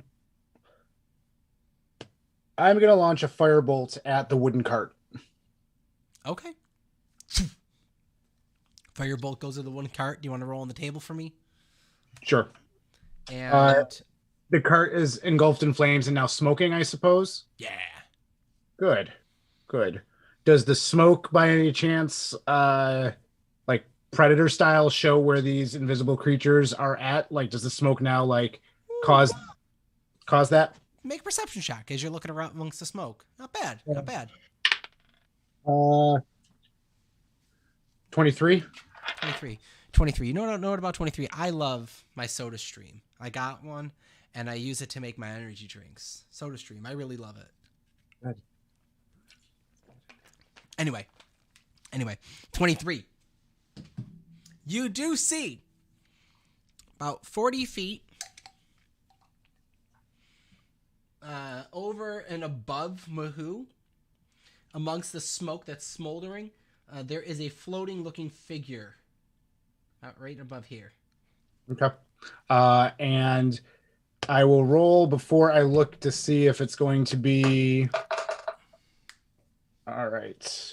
Got a 32, so I need you to tell me, are we going moderate, nuisance, or extreme? You tell me. And I'll roll with whatever it shows up. Moderate. All right. So we got a 32 on the moderate side of things, and we are looking at for the next minutes, so however long that takes in battle, I gain resistance to fire and cold damage. That is 10 rounds. Not Sweet. bad. Not bad. I was waiting for the level 5 fireball explosion from a point within 5 feet of you. I was waiting for that. All right. Perfect. So you have resistances. You can mark that on D&D Beyond. Okay. At the top right corner, you can mark that for yourself if you need to. Howard, you're up. Remus, on deck. Okay. Would Howard see that floating above Mahoo? Perception check. Unless you're pointing it out, Maximus. You pointing it out? Yeah, I'll shout like up there, as like whatever I can see from the smoke going out. I would definitely point it out to whoever, because I'm no longer invisible at this point. So okay. So at this point, you do see. I mean, you guys are all made aware that 5 feet ahead, 5 feet above Mahoo, is a figure of something within the smoke. Did you say 5 feet, DM? 5 feet above you, yes. Oh, that sounds like it's within melee range. It is within melee range. Yeah, he was holding his action if he wants to let it go. You're gonna try and like pop up and just try and like punch it? Yeah, with the 22. Tiger uppercut. I'm gonna Tiger uppercut that situation. So as Maximus points it out, you see the Mahoo's big, large bison arm just. And with my attack, so it's a 22 to hit. That hits, yeah. And I am going to then attempt to grab it by the leg, or whatever it would be, the equivalent of the spirit's leg, and stunning strike, slam it into the dirt. Okay. So that's a Constitution 15 saving throw with disadvantage. Got it. All right. Not bad. Same roll. It succeeds, and it is not held. As you try to grab through the misty form, you can't grab hold of it to snap it down, towel-like style. All right. Oh, but do I get to roll damage at least? You did punch it. Okay. You did punch it. That's 4 plus 6, 10, and 3 necrotic. So 10 bludgeoning again and 3 necrotic. All right. And do I dare tempt? Do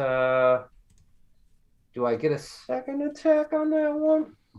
And that's pretty much your strike is to pop and try and stun it. Yeah, if I have to jump up in the air, I feel like that's kind of... We're a bit stretching the hold action there at that point. Okay. But you guys are playing resourceful. You're all not just waiting for everything. Not bad. Well played, Maximus. I'm going to give you rolling with the table. I'll give you a DM inspiration for just running with the table. Howard, you see this as well? Yeah, so seeing that kind of changes his tactic a little bit. He's just going to tried and true Eldritch Blasts. Launch an Eldritch Blast at him. Two of them. Yeah, first one's an 11, so probably not. The second one is a 21. Second one does hit. As the first one, this glob of yellow energy just rockets over your shoulder, Mahoo. You could have swore it almost has this like corkscrewed spin of almost like a branding emblem as it rockets by. The second one hits the figure right above you. And it's 8 points of damage. 8 points of damage? Mm-hmm. Not bad. And then he's going to use his movement and actually climb up the tree using his spider shoes. Okay, all right. He's going to use his Spooderman shoes and... How many feet up? A little bit. He's going to go about 15 feet up. Okay. Doop.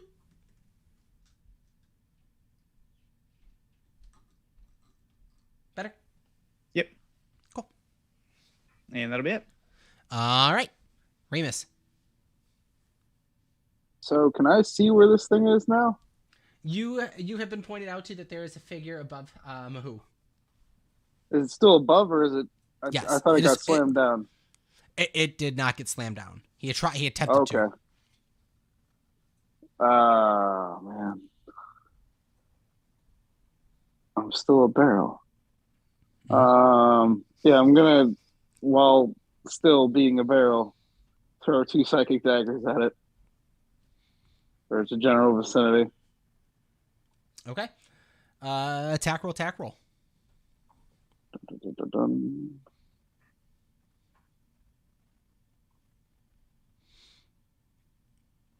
And 1. 26. That hits. Nice. That hits. Now, I have a question. And you know the question I'm going to ask because Mahoo is within 5 feet of it, technically. This would hit for the first one. He is in melee range. The second one is going to be a 24. Wow. Yeah, that hits too. All right. So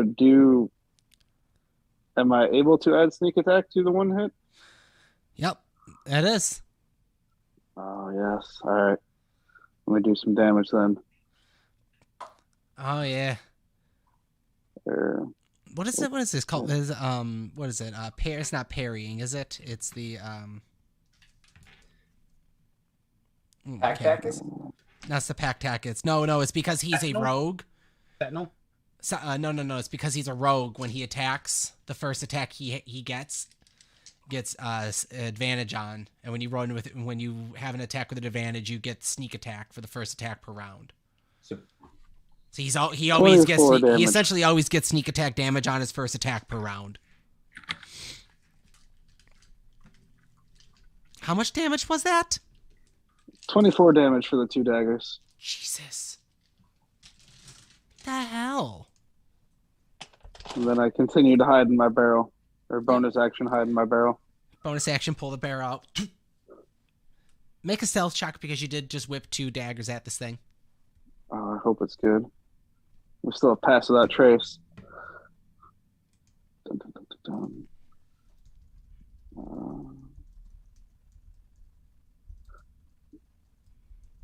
27? You're pretty hidden, man. It didn't realize that the barrel did throw the daggers. All right. The barrel will float to the other side of the log next to the cart. It's like 10, 15 feet away from Mahoo. Say it again?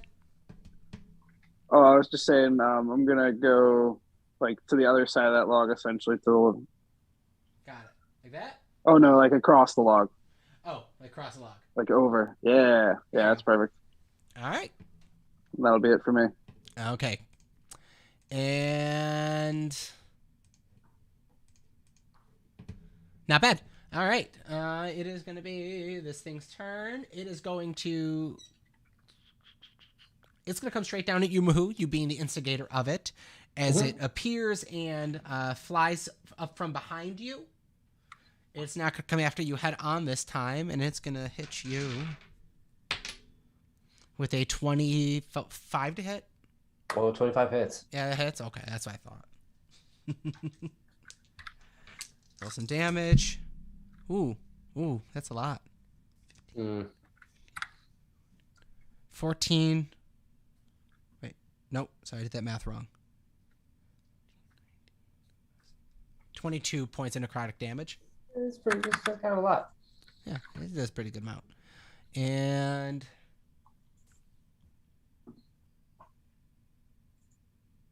let's see. It is going to speak in Abyssal again, and as it it shouts almost at you, Mahoo, but kind of past you. You rise. Take out the one with the smart mouth. And it disappears from behind you. So it's moving out of your range. I'll let you take the opportunity attacks if you wish to. Yep, absolutely. That's a nat 1. Got it. All right. So as you hear the voice from behind you, spin around with the spinning back fist, and as you bring the this large forearm, it just through the mist. All right. Finks, your turn, and then Morgor, you're up on deck. Okay, I need some observations. What do I see? Do I see these ghosts? Did my turn undead work? What's going on around Finks? All right. They can't come within how many feet? 30 feet of you? If they failed, they have to spend their turn getting as far away from me as possible. That's what they can do. And it's when they're within 30 feet of you, correct? If they were within 30 feet of me when I turned undead, Got it. if they failed that spell, then they're running until the time is up, which I believe is a minute. Okay, and if they enter the range of your turn undead, do they have to re-roll a save for it if they were not already in it? No. Okay, If I turn undead again, different story. But okay, cool. They're not responding. You're in the ethereal form right now, in the ethereal plane right now, and you do not see any forms in front of you. Okay, I don't see. Not like with the vampire that was jumping between the ethereal form. Okay. Remember that? Yes. Got it. So if that is the case, and if I don't see anything, I want to take a look at those eyes that were following us. How far away are they?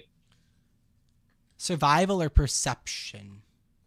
Ooh, I don't know which is better. It's the same. 22. We'll say perception. It has this almost kind of Eye of Mordor kind of vibe, where this is from miles and miles and miles apart. But it's almost magically watching you. Make an Arcana check. Oh, I'm not good at that. 11. I mean, you're at the level of high enough level of magic and power that you've had wizard friends. This is perhaps someone scrying. Okay. But it's a little more direct or just something off about it. But it's similar to scrying. Something's off about it, though. Okay. Good to know. Okay. So if I see no enemies where I am, I will hold my action then, I guess. I'm gonna prepare a can I hold my action with a specific spell? You begin to use that spell though. So if you don't use it, you waste the spell slot. Okay. I am going to prep up a guiding bolt for whenever I see a ghost appear. Okay. Spirit, spectre, ghost stuff. Got it. Yes, anything that's one of these guys coming in and out. You're gonna bust one is what you're gonna say. I get it. Yes. You're not afraid of those ghosts, I guess. All busted right. Make me feel good. Make a move. What's the show rated? What? Never mind. Morgor. Is muted. So do I see that one ghost that's like in the smoke then? You saw it fly down behind Mahoo, come up and kind of burst through his chest and spin back around as Mahoo spun back, and you don't see a ghost around him. Maybe it's on the other side of him, but you're a little far away. Let's see. So I don't see any of them right now. Any Make of the perception ghosts? check. Perception check for me. All right, let's see. 17. 17. Okay. What you do see with the 17 is the small spectral image begin to appear from below the cart, but it looks severely smaller.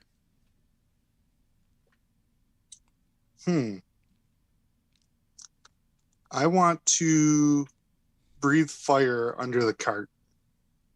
Okay. Make the it's a dex save, I believe, correct? Yeah, DC 16. All right, roll some damage for me. Anthony, real quick, I forgot to roll for Blink. I'm still ethereal. Okay.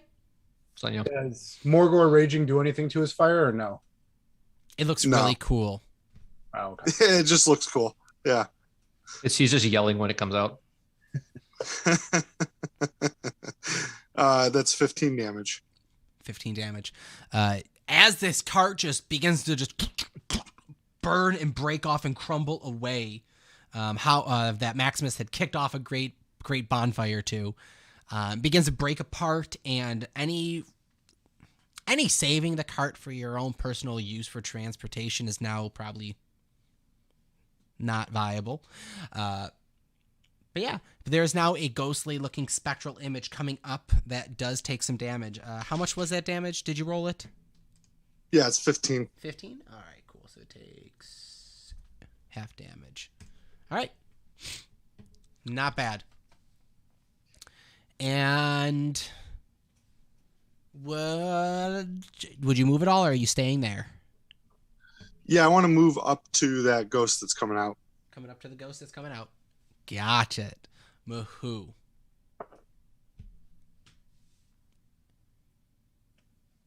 Mahoo, perception is, first he looks up. Is he still there? Doesn't see it. You put a pretty high perception. You don't see it in the smoke. Do I see the demon on fire next to Morgor? Yes, you do see the spectral image, another one of these shadowed or ghostly images coming up out of the cart now as the flames All right. be rocketed from Morgor's face. And the spirit is still alive. Spirit is still alive. Okay. So I'm gonna feel that cold touch of whatever just hit me from the back that I missed on the kick. God, I'm tired of this. I go, casters, if any of you have fairy fire, they're not leaving this plane of existence. And I'm going to slowly walk over to the other one that's getting out of it, and I'm just going to start swinging. Very, very, very perturbed, like just taking swings. You know what I mean? Mahoo, 6'4", 450-pound Mahoo, or Morgor, 6'4", 7'4", 450-pound Mahoo is walking up next to you and just karate chops, just coming down and popping and punching at this image. I'm gonna sneak in a good to see you, Morgor, while I'm swinging. So 19 plus 10 is 29 to hit. Yeah, that hits. Okay, D6. 5 plus 6 is 11 on my first swing. That hits. That hurts it. Let's go digital on this one. Attacks. Second attack. 17 to hit. Yeah, that hits. Okay. It's going to be 12 to hit, or 12 damage, bludgeoning. And then I'm going to use Flurry of Blows. Same weapon. So the first one is just going to be a regular attack. The second one I'm going to do Hand of Healing. Okay. So attack is 20 to hit. That hits. Okay. That's going to be 7 damage. And then I'm going to use where's my Hand of Healing? Roll dice. Actually, it's just 6 plus 3, so I'll just roll regular dice. And that's going to be 5 plus 3, 8 points of healing damage. I'm gonna be like, these things really hurt. I'm just gonna like kind of poke my left breast and like turn a finger and be like, and like pop my shoulder kind of back in. Nice. All right. With that, Maximus. The cart's still smoldering, right? Cart is now on flames, and it Okay. is now like beginning to be burnt, and there's now a small fire happening.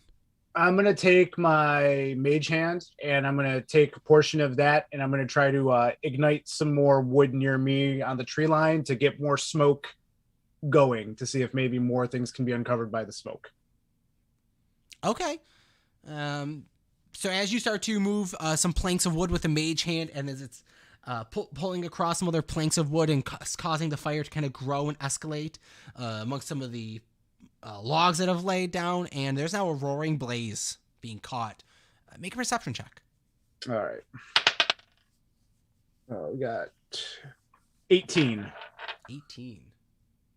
All right. Where is my mini for it? Yeah, and just so you're aware, DM, it's going to be right along that, whatever kind of like the tree line to the north, I guess, where the rock, the web, the light brown tree, like away from Ricky and Howard, and Ricky's right here, so you're trying to... Yeah, so like that way. Towards your wrist, the other side. Okay, this way. Yeah. Nope. At the top of the camera that I can see. There's like the light brown tree. Nope. Other side of the map. No. Yeah. Like now. Yeah. Like right around. Where Howard's camping out, basically. Over here. Okay. Yeah. Yeah. Where that web is on that side next to that rock. Like that little cluster right there. Yeah. Like that area. Area. Got it. That area. I'm like trying to drag the planks over that way to kind of get the smoke to fill up the center of the Gotcha. I see what you're doing. I see what we got going on. Like it. All right. Not bad. You do uncover there is one other figure in the smoke over here right now. Okay. All right, Howard, your turn. You see a figure over here in the smoke and over here. Okay. They're out of my range of what I was wanting to do. So, Where are you, huh? Where are I'm you? right where you put all the smoke at. I'm up in that tree right above the web. I mean, you're in like a 30-foot shot of them. No, I was planning on doing something completely different, but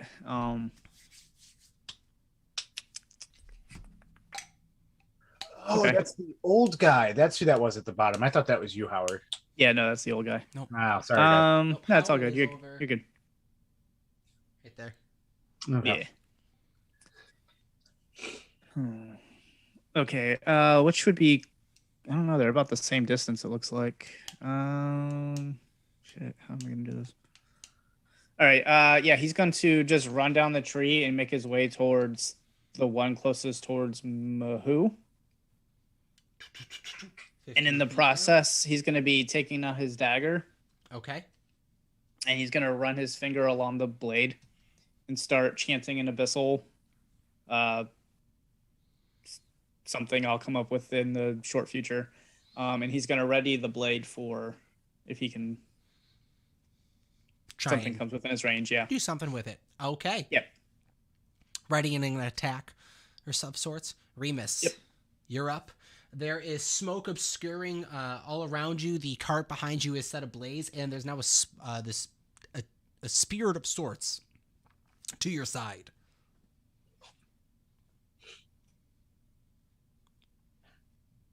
Ricky, you're muted. Well, I hadn't said anything yet. I was thinking. I can see the thing next to me, though. Yes. What's it doing? Is just stationary for the 6-second moment while it's just it's looking over kind of everyone, gazing. It's calculating its turn. That's what it's doing. Oh, sick. All right, I'm going to disbarrel.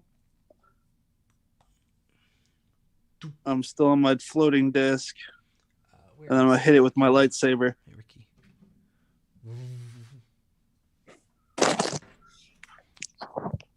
I gotta find the sun sword. Hold on. Can we say lightsaber or is that copywritten? I think that's copywritten. Saber of light. Saber of light. Saber of light. Light sword. Oh no, I didn't. I have to hit it first. Hold on. There's a pulsing. 19. 19. That hits. All right. Now I gotta roll damage. This is undead, for your clarification too. So that's. Damn it! Hold on. Oh, an extra D8. Okay, so 13 plus a D8. Roll. 19 damage. Jesus. Nice for the first strike. And then I'm going to bonus action disengage and go towards that the opposite side where the spiderweb and cube thing are, unless it's something dangerous to me. No. Let's see. It is going to make an opportunity attack at you though as you move by it. But I'm disengaged. Oh, you're good. Yeah. Over here, it is just some smoldering smoke over in this direction. Excellent. Azoth drew some cover over here for you. Not Azoth. Wow, Maximus. Wow. Azoth has almost like his ear becomes itchy, like almost like, huh. What's going on? What's going on? Around somewhere. That's it for me. Yeah. All right. Azoth is talking to a badger folk in the forest somewhere. In a huddle of trees. There's this one. He's talking with a lisp, very heavy lisp. Okay, so Remus, you're hiding by the trees. Yep, I'm just hanging out there now because I have no idea what I hit, and it doesn't seem happy. Probably not happy with you. All right, and so this turn, this thing is gonna come after you, Morgor. It's going to appear and you'll join us. And it flies through your body. It's going to make it's going to make an attack roll. It's going to be that doesn't hit. That's an 8 to hit. Did Morgor forget to wear armor? Oh no, you're a barbarian. You don't need armor. Yeah, that doesn't hit. Yeah, that doesn't hit. As this form tries to fly through you, it just bounces against your chest and looks a little puzzled and disappears. And it's gonna move out of your guys' area of attack. You can both make opportunity attacks, but it is invisible at this point, so attacks with disadvantage. Yeah, definitely gonna go for that.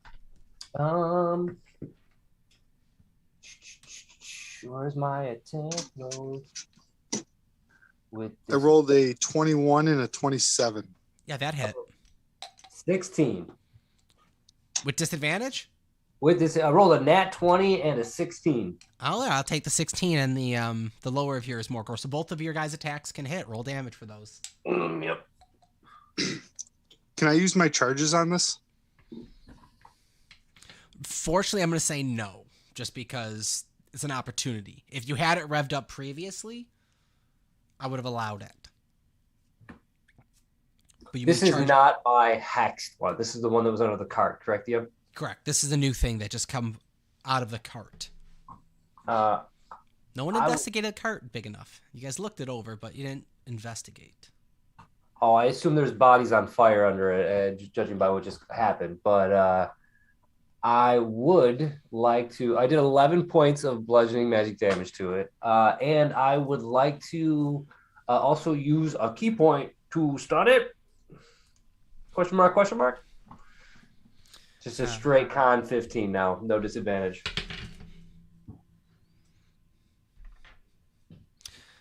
Well, this con would have failed, but with you trying to stun this multiple times, you have now come to see that they're immune to being paralyzed or stunned. They're a corporeal form. I did 19 damage on my attack of opportunity. How much? Wow. Okay. So Mahoo, as you go to punch this one and you try to do the stunning grip on it, you see it get rocked and kind of phase in and out of being invisible as Morgor, for flavor, if you want to rev it up as you come down with the saw axe, you're more than welcome to. How do you want to do this? Yeah, absolutely. He charges it up. It's revving. Morgor's angry. Fire is spewing out of his mouth. And he just cleaves this thing. You see him cleave a ghost in half. And the blade actually hits the ground and begins to cut up part of the cart as well. Mm. And as it breaks in half, Mahoo, you being right there, you do see a pile of what looks to be 2 bodies on fire, with something smaller in one of their in one of the bodies being held, either a loaf of bread, something wrapped in linens. Who knows what it is? I'm gonna say, great detective skills there, Morgor. By the way, I don't think you were able to cut ghosts in half, but you still did. Moo. Morgor cut everything in half. Noted. Okay. It is now, let's see, this one's turn. This one is gonna rush right for you, Remus, coming after it with the sun sword, and it is not holding back at this point. Ooh, that doesn't hit probably though. It's a 14. It does not hit. Does not hit. It's gonna try and fly through you, and fly up out of your area. If you wish to make an attack at it, I will. being the sentinel that you are. I hit it and it stops. Dun, dun, dun, dun. Oh, yes. 26. That hits. That hits. Roll me some damage.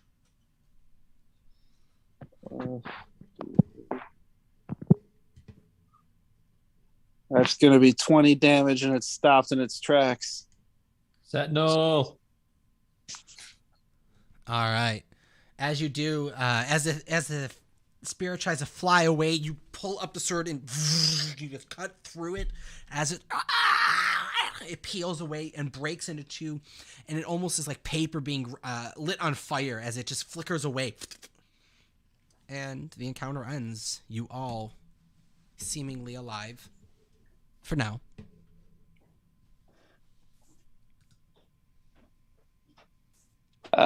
Anyone find a heart while we fought those ghost things?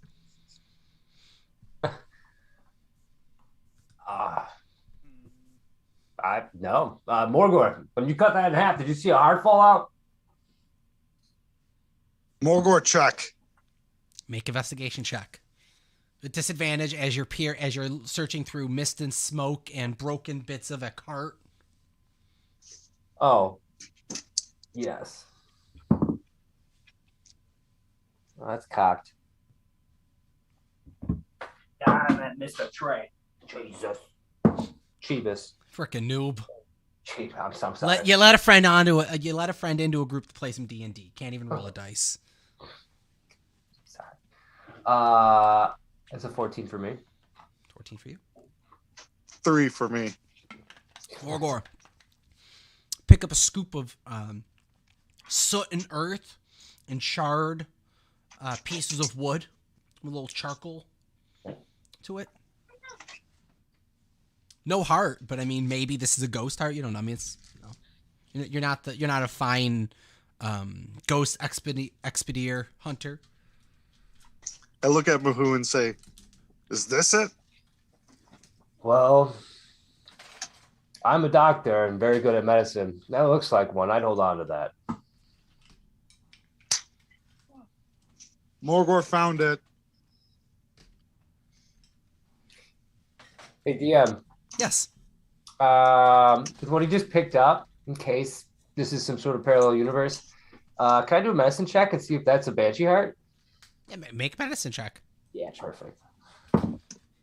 Yeah, good. 18 plus 7. That's a 25. You're looking at a scoop of dirt and like some ash and a little bit of like charred wood. A little bit of little bit of like Palo Santo just chilling in Morgor's hand. Sorry, it's not Palo Santo because I'm sorry. Bovine Medical School is not what it used to be. That is not a hard. I'm sorry about that, Morgor. It's a clump of dirt, isn't it? Yeah, I'm sorry. I think it's a clump of dirt. It's a good clump of dirt, though. It was a clump of dirt of a spirit that you sawed in half. If that means anything to you. Morgor, keep this dirt. I like that. And I'm going to point to the thing that I saw under the cart, and I go, hey, Morgor, you think that's important?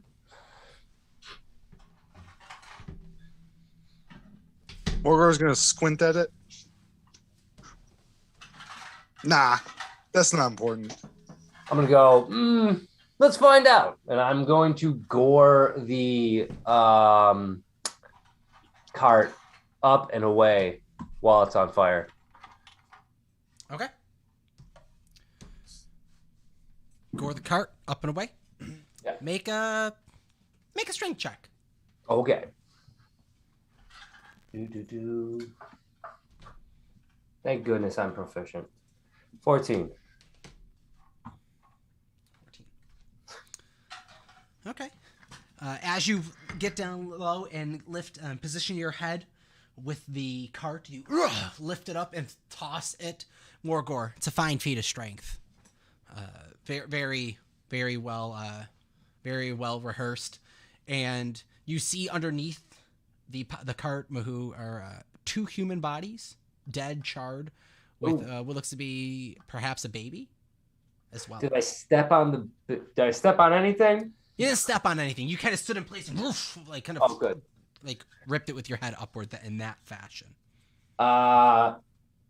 Immediately go, oh no, they're on fire. I assume they're, can I try to deduce, are they all dead? Make a medicine check. Okay. I know a bard who would love this. 15.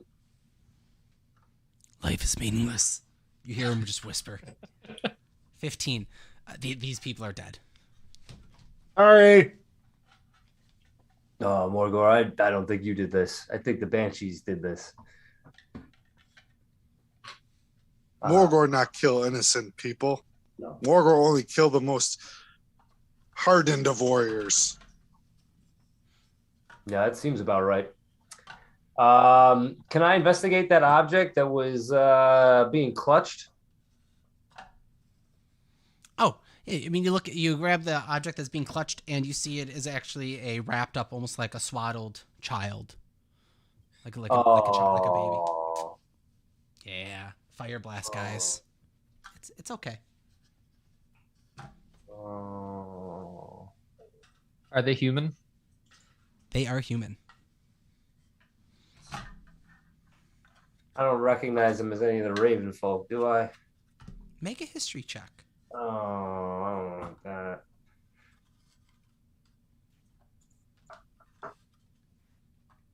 Nat 20, 25. You do not recognize these folk as Raven folk.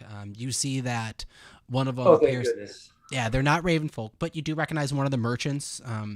The gentleman that was up against the tree. Actually, now you see that you believe that you had actually met him in Valakai once. Is this the guy that tried to sell us garlic? He's the No, that was day one in Barovia. The house Yeah. No, not him. That was in the village of Barovia, not Valakai. All right. For a moment, I thought it was him, and I kind of like the little silver lining, and I realized it's not. I go, You see, Are you've seen this guy at the Blue Water Inn, which is where the Raven folk have. You had seen this as a patron at the Blue Water Inn one of your times over there. Got it. The bodies aren't on fire, right? Bodies are smoldering. I mean, I'm assuming you guys put the fire out. I don't know. No, No, not yet. No. if you guys did put the fire out, then no, fire is not out yet. The other man is gonna end up in the fire. If I can convince you guys to do that, we should burn the bodies. Yeah. But first, hold on. Before, I'm gonna go over to the old man and start dragging him over. But before I throw him into the fire, I'm gonna open up his. Actually, I'm gonna go through his stuff to make sure there's nothing in there that I can take. All right, make an investigation check for me. Okay. It's a 4, so probably not.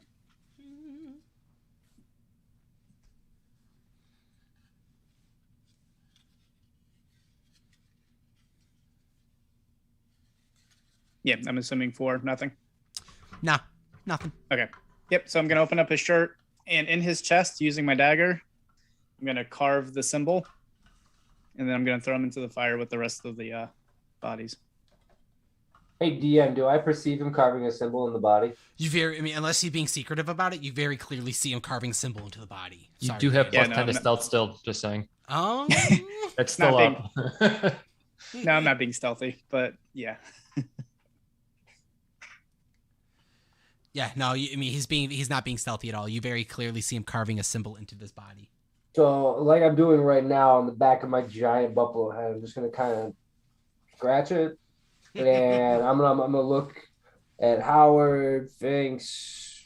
I'm gonna look at Morgor. Morgor probably doesn't care. Does anybody see him doing this and/or care? We're just kind of used to it. I'm gonna go. I don't really have any rituals about desecration of the dead, but never seen that before. What you doing? Move. Oh, yeah, this is just from my patron. It's an offering to him. Basically helping the soul pass on to the greater good. There's no soul in there, Howard. No, Yeah. I know. Right. Okay, you guys. Why you guys have to tell on me? Really? I'm just trying to create my own little minion for later on. Okay, so That's new. fine. Most places, most things haven't had souls here that I've found. I've tried to get coins out of them, and I get weird Barovian coppers instead. So Yeah, okay, that was a bad example. So I'm not really trying to help the soul at all. I can care less about their souls, to be honest with you. You're new. You seem like you're pretty good at kind of handling some of this stuff.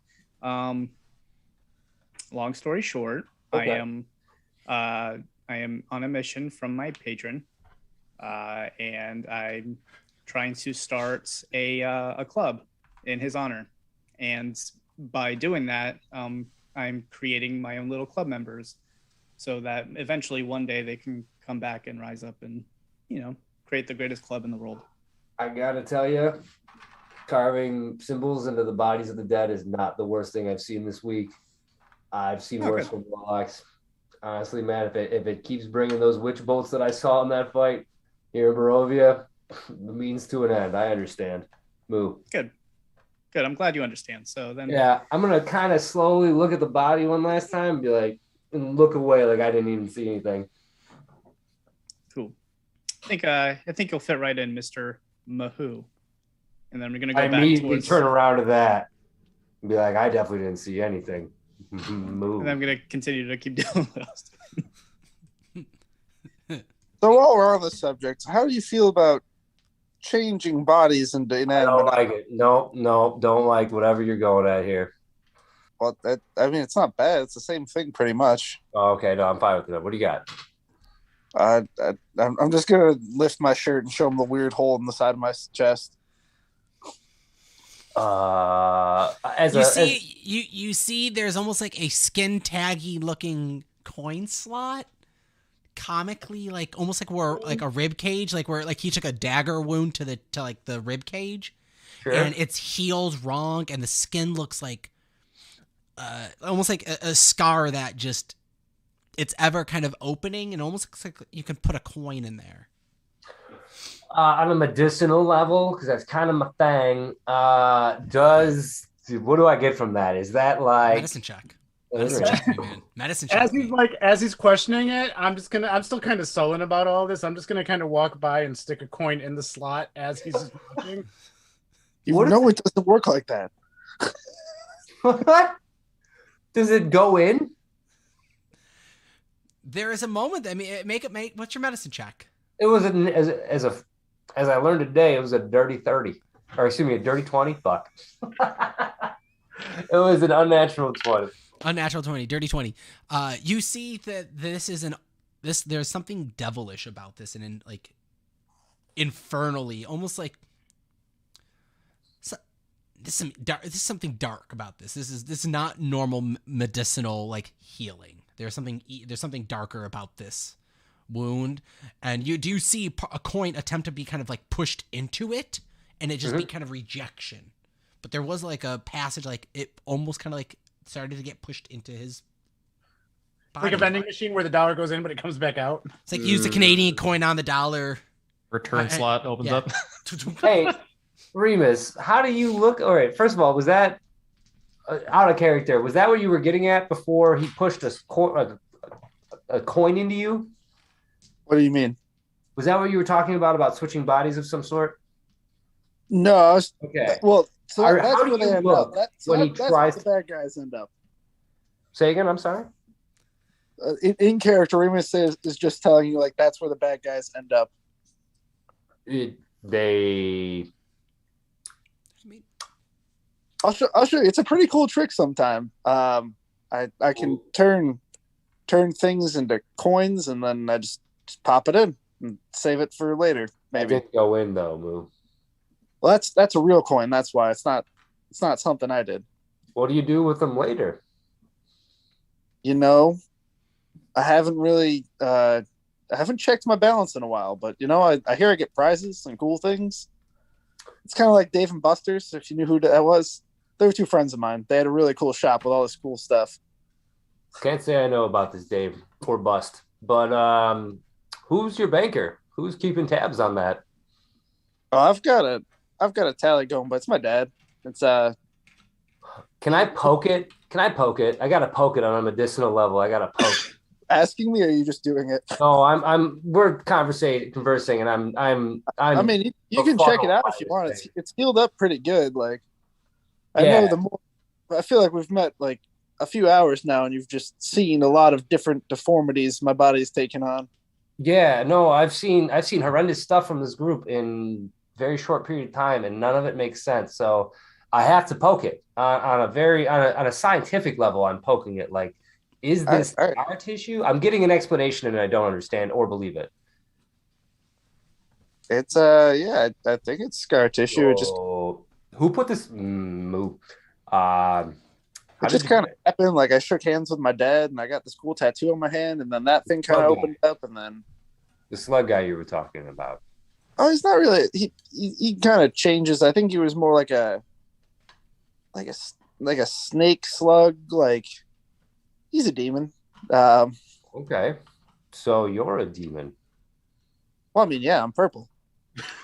Yeah, I know other purple people. They, God rest their souls, they weren't demons, but they didn't have quarter slots on them either. So, I mean, what's really within the realm of possibility? Who knows? So I keep the coins safe. I think. Hey, let me check. Remus is gonna do some math real quick in his head.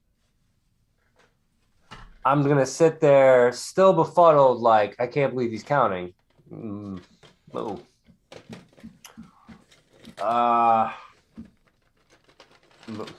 Yeah, I'm a little. I think I'm a little short of like 11,000. Can you get it out? Oh no! That sends it away. Oh, okay. I'd be so heavy if it was all in there. I'm gonna think about this in my dreams tonight. I appreciate. I'm sorry. Thank you. No, Remus. Thank you so much for being open about this. I have a feeling you want to touch my eye now, like the magic one. You have a magic eye. Yeah, the one under the eye patch. I must have missed that. Above board, I know what you're talking about. Mahu did not see that earlier. Oh, I'll just like lift my eye patch up a little and see. Yeah, it's just the gem. He's gonna poke it.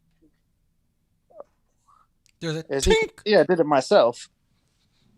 As it is a solid object. It is almost like is it held in by scar tissue? What is this? It just kind of locks in on its own. I didn't really question it. So you got, is any part of you real? Actually, don't answer that. I'd say like, maybe like 80. I don't know. I don't know what this metal shit is still. I'd say like 80% of me. Yeah. Yeah. Like I got my own feet. This arm's all good still, except that tattoo on the palm that kind of does some things.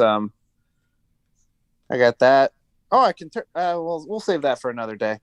Oh, you got more mysteries. I can't wait. I picked up this cool armor from the guy. Any other bodily extremities that aren't their own? I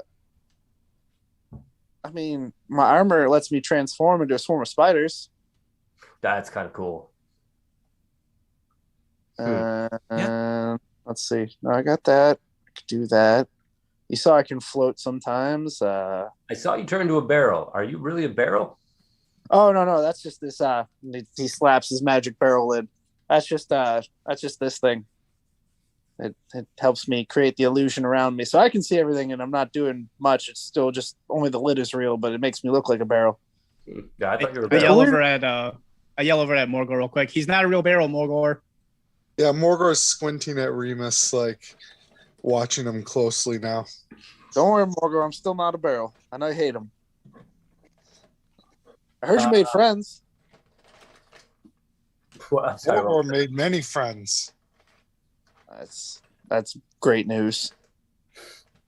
Mahoo is Morgor's friend. Yeah. I think Mahoo's my friend too, or at least he wants to study me for some reason or another. Kind of to be determined, to be honest. Like I said, I've seen Stranger Things this week, but it's up there, man. I've quarter slot. I can't wait to see what you buy.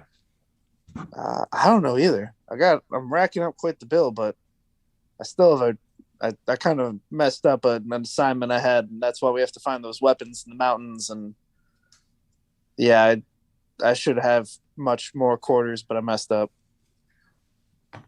Or your friend Dave and Bust.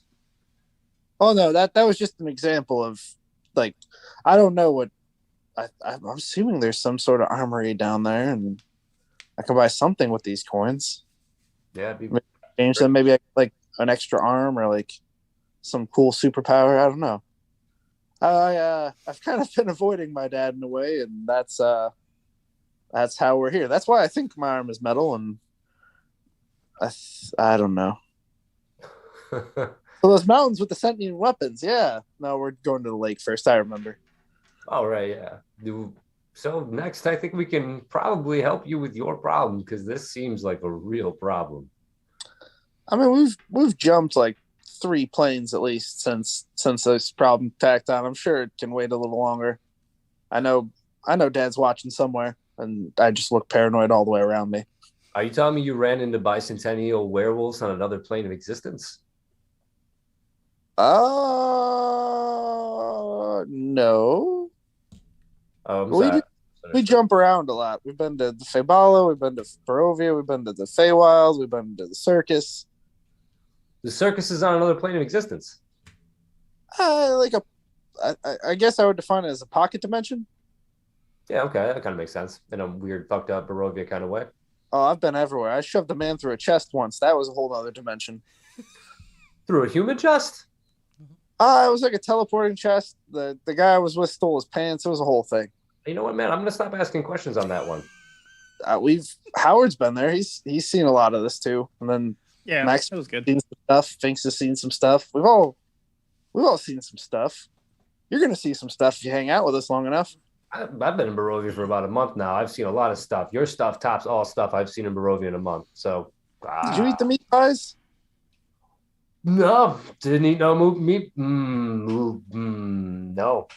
Yeah, they were quite delicious, actually. I Howard do recommend it. I still haven't had them yet. Mahoo. Yeah, There's I was actually a vegetarian up until about a week ago, so never had the meat pie. That's good. I definitely recommend it. Mahoo, you have a twinge of the reference, and you recall last time traveling through the actual town of Valakai, and you recall witches selling meat pies. No. Yeah. Oh. So, what did you say about that meat pie, Remus? Oh, Howard loves them. He eats them and then falls asleep. Yeah, they were great. Like, I'd totally recommend them. I mean, from what I heard, people yelp about them all the time, and they say they're so great. They give them like a 10 out of 10 meatiness. I don't know. Do you know why they're so meaty? You know, honestly, don't know. But it tastes delicious, does it so I taste can't familiar say. to you? No. All right. Well, I kind of want to stop the production of those meat pies, but while they're still in production and you have them and you enjoy them, you're already going to hell, so you enjoy those meat pies. Great. Oh, I'm going to walk away from this. Hey, before you talk about your meat pies again. That's fine, but before you head off and do whatever, I mean, I feel like you've been kind of accepted. You've passed the 90-day trial phase of our group. Okay. So I'm gonna hand him a piece of paper with with the symbol on it, and you see that kind of symbol. Okay. On a blank piece of paper. This is for you. You have now an official part of our club, my club, and I would like for you to, enjoy your membership. We have good benefits. So, do I get to keep my soul in the party? Yes. You can keep everything all the same, whatever you want. You're just a part of my club now. Oh. I'm gonna think on this. I'm gonna meditate on this. I'm so humbled. Friends in this land are so hard to come by, and I'll probably lose you in 3 days, as I have all my other friends. Yeah, it's fair. We lose people too, so no hard feelings. But let's have that party while we can, right? Yeah. I'm gonna go take a nap now. This is kind of fucked up. Thank you for this, and I'm going to walk away. All right. Was anyone actually investigating the cart to see if there's anything else in the actual cart itself during this discussion? Sure. It's on fire, no? I would have been walking. I could. Is there any water around? Is there like you're resistant still? What? Aren't you resistant to fire still? Oh yeah, I am. I'll just start. I'll start poking through it because I feel bad wondering if I actually killed them or if they were already dead. I mean, just quick looking it over. You may have killed them. They may have been savable, and now they're not. Yeah. So I guess I'll kind of just, as I'm checking on them, I'll see if there was anything that didn't burn or investigation check. All right, we got 14. 14. You actually see wrapped in a leather pouch that's has got flames kind of trying to eat through it, but it's kind of being a little resistant. Maybe it's like the tanning and the hide work on it, and it appears to have either like a notepad or a book or something inside of it. It has a little bit of weight to it, almost like a satchel, side satchel. Okay, I'll take it. Take it out, open it up, look it around. Yeah. All right. Very basic made. Probably was this merchant's satchel of their goods in their backpack essentially. It's kind of almost like a sling purse a little bit. It's got a buckle that flaps down over it. Pulling out, you see a ledger of goods delivered and goods to be picked up of bushels of apples, hay, wheat, carts of wine from the what is the winery? The winery is the what's the winery in Barovia? It is says 5 crates per Wizard of Wines marked on it, almost like a checklist. And on the bottom, you see it says in a handwritten, kind of almost an afterthought marking, stop by Mr. Milano's premier bottle Champagne de Stomp. Okay.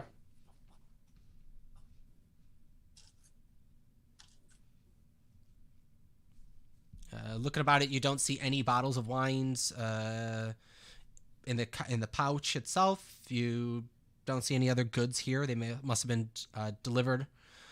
There are a few boxes that have been smashed. Maybe had some daily goods, but nothing else of value in here. Okay. I'll put it back in the bag and I'll keep the satchel. Cool. Backpack. Got to keep satchel. All right. You guys head off for the town of Valakai.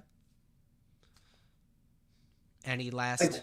I'd like to make one last investigation check to see if there is any heart underneath or nearby where the other body that was slain was. Medicine or investigation? You want to go with? No, I don't. But if you're asking if I have to, I will.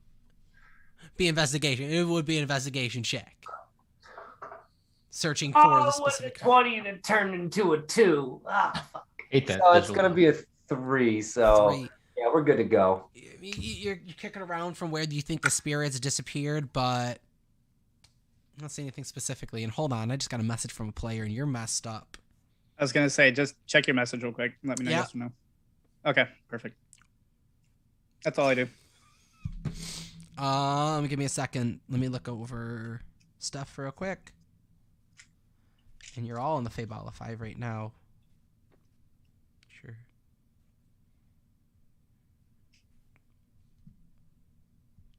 $23? Yep. I'm assuming Pass Without a Trace is still up, right? For an hour, yep. Yep. Okay. Yep. It's non-concentration. It is concentration, but... Have you cast any other concentration spells? Nope. Ah, you are very nice. Very nice. Really? Wait a second. Wait, is Morgor in... Morgor, where are you? Morgor, what's your passive perception? See if you're noticing anything in the woods. Passive perception? Yep. 9. Yeah, no, you're all right. You're good. There's nothing else out in the woods you guys see. No danger lurking. And you guys sneak off down the path and continue your normal traveling self. Just to make sure, though, burning bodies, cleric duties on the, the funeral pyre that we have created. Yeah. Before we go. So while they're talking, I would have done that. Very just nonchalantly, like I am, do my thing. Yep. Maximus, you hear there's a really nice baked ziti recipe. You need the right kind of Parmesan cheese and it's the specific tomatoes from near where the Goblin tribe used to be from. I'll add it to the beef stew recipe. And all right, you guys start walking your way down to Barovia. Entering your way in. So, who wants to roll survival? Let me say, you know what, Remus, roll a survival check for me for the group. She kind of scout ahead a little bit. Who, if you want to roll a survival check as well, you being kind of native to the land. On the Valakai? Yeah, not native, but no, not native. But are we walking into Valakai? Yes, you guys are walking to Valakai still. I'm assuming. Okay. So we're heading to the lake, no? Valakai, where I probably have a degree of PTSD about. The lake is north of Valakai. If you wish to stop at the bridge, you can off trail, follow the river up to the lake and then go right to the lake from there. But from the town, there's a direct path, like a little dock set, the north of Valakai. There's like a way to get to it for to fish. So how do you guys wish to get to the lake? Do we have to stop in Valakai for any particular reason? I don't even know where that is, so I don't care. Sal is in Valakai. Who the hell is Sal? Sal Milano, Sal right? from the carnival. Sal Rosenberg. No, Sal Milano. Villa Milano. I got a dirty 20 for survival. I have no idea where I'm going, but I'm leading us that way. Wait, real quick. Rosenberg. Is that a reference, Ricky? Or did I give Sal a name before? No, that's okay. He's got to get his tools. The reference. Okay, different reference. Got to get his tools, or you'll get your head beat in with a freaking ratchet. Okay, I'm missing the Sal reference. Okay, good. All right. All right, you guys are tracking down. Ricky, Remus, you scout down. You see the stone cobble work looking of the bridge crossing this river. It's the river is... Let's see. That's Barovia, the Luna River. Oh, it is. That was Frank Rizzo. Sal's the other guy. Let's see. I just like the idea of a vampire talking like that, though. Oh, geez. Great. All right. So as you walk up, there is a cobblestone-looking arching bridge that crosses over this river with this cool crystal, icy-looking stream, and you guys actually see little patches of snow drifting downwards from the stream. Up north is the lake, and Mahou, you even see like a log kicked down that has got snow collected on it. And as you guys progress further towards Valakai, you notice the ground getting chillier, and there is little bits of snow here, bits of snow there. Something perhaps the weather is different a little bit up the road. You're approaching the bridge. Mahou, what was your survival check? I rolled a 17. Yeah. I mean, same thing. You guys are saying pretty survivally, not seeing any enemies, have been pretty quiet. Haven't tried to draw any attention to yourself. You guys are at the bridge. Do you wish to try and trek your way to the lake yourself or go to the town? Your call. So, Mahou, you're kind of more familiar with this area than us. What would be the better way if you don't want to stop at Valakai? So, Valakai was infested last I saw by zombies and a iron golem that killed my friends. I don't want to go into Valakai for any damn reason. Let's go there. That sounds fun. Classic Morgor. I'm in. He's not a good listener. We can hit it on the way back, right? I feel like once we have the amulet, we can do damage with it. It's an amulet. It has powers. Yeah. If we can get it first and then cure you, maybe. Yeah, I do have this now. That might be a difference. So whatever you guys think is best, I'll go with. But not a fan. Oh, that's interesting. What is that? Because Howard hasn't seen that yet. Oh. Do I? I'm kind of fixated on the idea of going to Valakai. Did I hear you ask what that is? No, I'm asking you now, like what that is. Howard's asking absolutely. Him now. So in kind of like a stupor, because I'm still fixated on Valakai. I'm going to, I guess, slowly hear you, kind of like after, be like, yeah, sorry, I'm sorry I didn't bring this up earlier. I've been very distracted. I saw that sword before that you had. This is kind of like that. It's one of the holy relics of this land. I actually think it would do better with your goblin friend over there. But the last time we had a discussion about it, he tried to charm me and take it from me by force. So I'm still holding on to it. But this, he's like that. Yeah, he does that. You just accept it and move on. You guys are okay? Do you guys get charmed by him often? Oh, I can't get charmed, but yeah. Nope. No, but he did that with a dagger that someone told him not to take, and I remember him having a bet. He still got the dagger though, so I think he's doing all right. It thinks he's like hiding the dagger from Remus. I mean, and I did see Howard try to stab you, Remus. So, I mean, I guess. Oh yeah, I've known Howard the longest. I'm surprised he didn't do that sooner. Morgor, you're okay with this? Did you also find yours in a random box of other things? No, I did not. We found this in the den of the Night Mother up by Lake Baratok.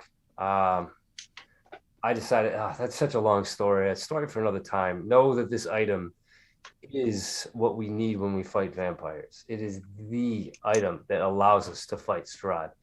It is what helped me kill Strahd. Do you know who Strahd is? No, I was about to ask, but also what before I ask, what exactly is it, like an amulet? Is it like a trinket? Like, what is this item? Because I didn't really see it. I'm trying to like peeking around Howard now. Oh, DM, do you got a picture for me? I can send a picture for everyone. I was going to say, if you have a little bit of time, I can try to identify it if you don't really know. Oh, no, I know exactly what this is. Okay. It's the reason for my curse of lycanthropy. So know that it looks like probably a medallion this big. It looks like a silver sun with a red ruby in the middle. Oh, that's why Finks wants it. He's probably going to break it, to be honest with you. Finks starts looking around like back and forth, like suspiciously. Are you sure he's a cleric? Yeah, he likes. Well, you saw his eyes. He's not. You picked the wrong side. He can stop asking questions about what Fink's payment does or doesn't do. Finks likes the moon. He doesn't like the sun. I think I might just hang on to it. Thanks for telling me that. I appreciate it. But no. So I'd like to, in a roundabout way, because it's kind of metagaming, but what it does, I will say it stops the vampires in their tracks, and it sheds light on situations that a vampire can't exist in. And long story short, it has 3 abilities, only one of which I can access since I am not a cleric, which is it turns I gotta get rid of my checks real quick. It turns as an action, you can expend 5 charges. It has 10 and recovers all of them on a new day. While presenting the holy symbol to make it shed bright light in a 30-foot radius and dim light for additional 30 feet. The light is sunlight and it lasts for 10 minutes or until the effect, or until I decide to end the effect. Specifically sunlight. Yes. Nice. That is key. Yeah. It is the only real sunlight that you can find naturally, well, unnaturally, I suppose, inside of Barovia. That's interesting. I have something kind of similar to that. What do you have? And I look at Finks and kind of like turn away from him so he doesn't see it. But I'm going to reach into my bag and I'm going to pull out a ruby medallion. I won this playing a game, a tournament. I was very good at it. Morgor remembers I beat him several times. And I put it back in so Finks doesn't get any ideas. And it kind of reminds me of that. So I wonder if I've never seen that one. I'm using it. Yeah. Did that have anything to do with your prediction from Madame Ava? Oh no, this was in a gaming tournament. Does it do anything? I don't know yet. I haven't really had the time to sit down and go over it yet. But I'm sure it probably does. I'm no magician, so I can't really determine what a magical item does or does not do. But you should probably look at that. Magical items in this land are a matter of life and death. Yeah, that's good to know.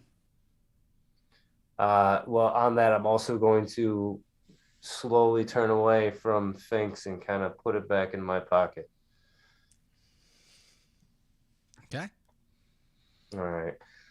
And then I'm going to remember that we're next to Valakai and go, moo. I'm just going to kind of get upset. So are you guys going to the village, or are you guys going to try and trek up the river and hit to the lake, the side route? We should go to the village. Finally, someone makes sense. I don't know if you could lip read that, but good idea. All right. You guys make your way down the cobblestoned road, patches where it's just turning to hard padded dirt. There's the occasional caw of the raven to the side. You soon approach what once appeared to be a heavily palisaded wall encounter surrounding this town of Valakai. The palisade stakes, the large tree trunks that had been used, appear to have either been charred or busted down at parts and have not yet been able to be refurbished and stacked back up for the best optimal defense. Walking up to the front, you don't see any guards on duty guarding the gate. It's just an open entryway in. General perception, you guys do see that there is a bit of a town about right now. Let's see. No guards, but there's movement in the town. No guards, but movement in the town. Assuming our stealth is off now. At this point, Yeah. been about an hour. Yep.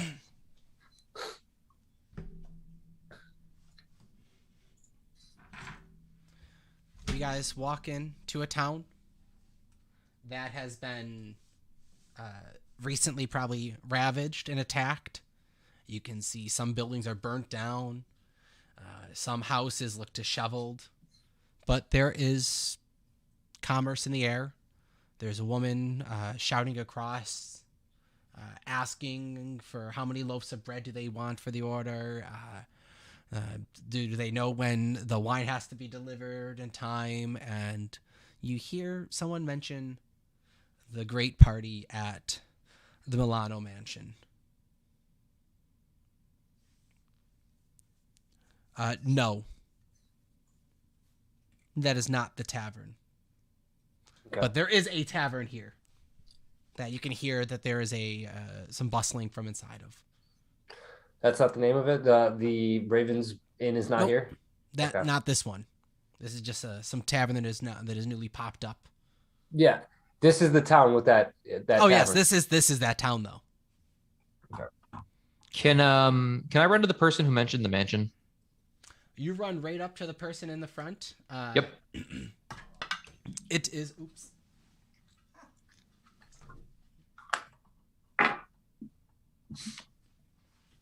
It's an old gentleman. The name of Hilbert. He's an elderly man, probably in his late 50s, and he looks. Yes, little boy. Can I help you? I kind of tip the mushroom hat to him and say, "You mentioned the mansion. My friends and I are distinguished guests of the owner. Would you be able to point us there?" Oh, yes, it's that house down that way. Just over there. Do I see it? Points directly at a fancier looking mansion up the road a little bit, and you see that there is a iron wrought looking gate fence around it. It looks to be some moss covered stoneworks, a few disheveled looking sheds that are kind of burnt in and maybe had a recent attack on the city. Part of one wall of the mansion, it's a 2-story with a third, almost like a widow's peak at the very, very top. One side of the whole wall to the right of it is just boarded up. The front looks like it's been recently repainted or restuccoed, and like lathered and kind of cleaned up. And you can see there is a line of what appear to be almost like, I would say, venue workers prepping for a party for the day. Okay. So is this town normally like this? Where are the guards? Well, the guards are off on a little see if he knows where the guards are. Today he does. The guards are off at the armory, getting ready and preparing for tonight's standard defense. It's fairly morning time, and the town doesn't get attacked that much during the day. At night, though, it could be deadly. And there's supposed to be a party with some high-ranking guests and officials, so they're prepping now for it. I don't know why I'm telling you, little child. Because I asked. That you did. Well, if you're a distinguished guest, I'm sure that you have the proper paperwork and the invitation to get in, so... Of course. I'll see you later today. Oh, we'll see you there. Good day. And he hands you a little pamphlet folded up, and it's written in some... You don't recognize the writing on it. It looks a little swishy and swirly and curves and kind of fancy looking font. All right. Can I cast Comprehend Language and read it, please? Yeah. The note says, "Get out." Okay. I'll put that in my pocket and go back to the party. Got it. As you go back to the party, you are all in Valakai, and we'll pick up there next week, everyone. With you guys in a town again, and who knows what can happen, because you guys are now in civilization. There's now some shops. There's now some taverns. There's now a party that you guys are apparently probably going to try to go to now. So please, guys, enjoy the time of Valakai. Mahoo, I'm sorry that you're back, but guess who's back? It looks like a normal town again. I think I should go speak to my friends in the Blue Falls Inn. Blue Fall. The Blue Water Inn. Blue Fall. No, Blue... you're the smiling DM, not the laughing DM. Don't do that.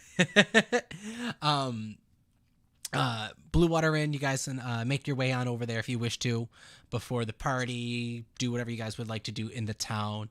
And we'll pick up there next time. Thank you guys so much. I hope that the stream has been to a little bit higher quality for viewing pleasure so far. You guys are awesome that you've been tuning in, watching live. Blackrock Joe, sorry that you were in here earlier. Hope you guys are enjoying Witcher.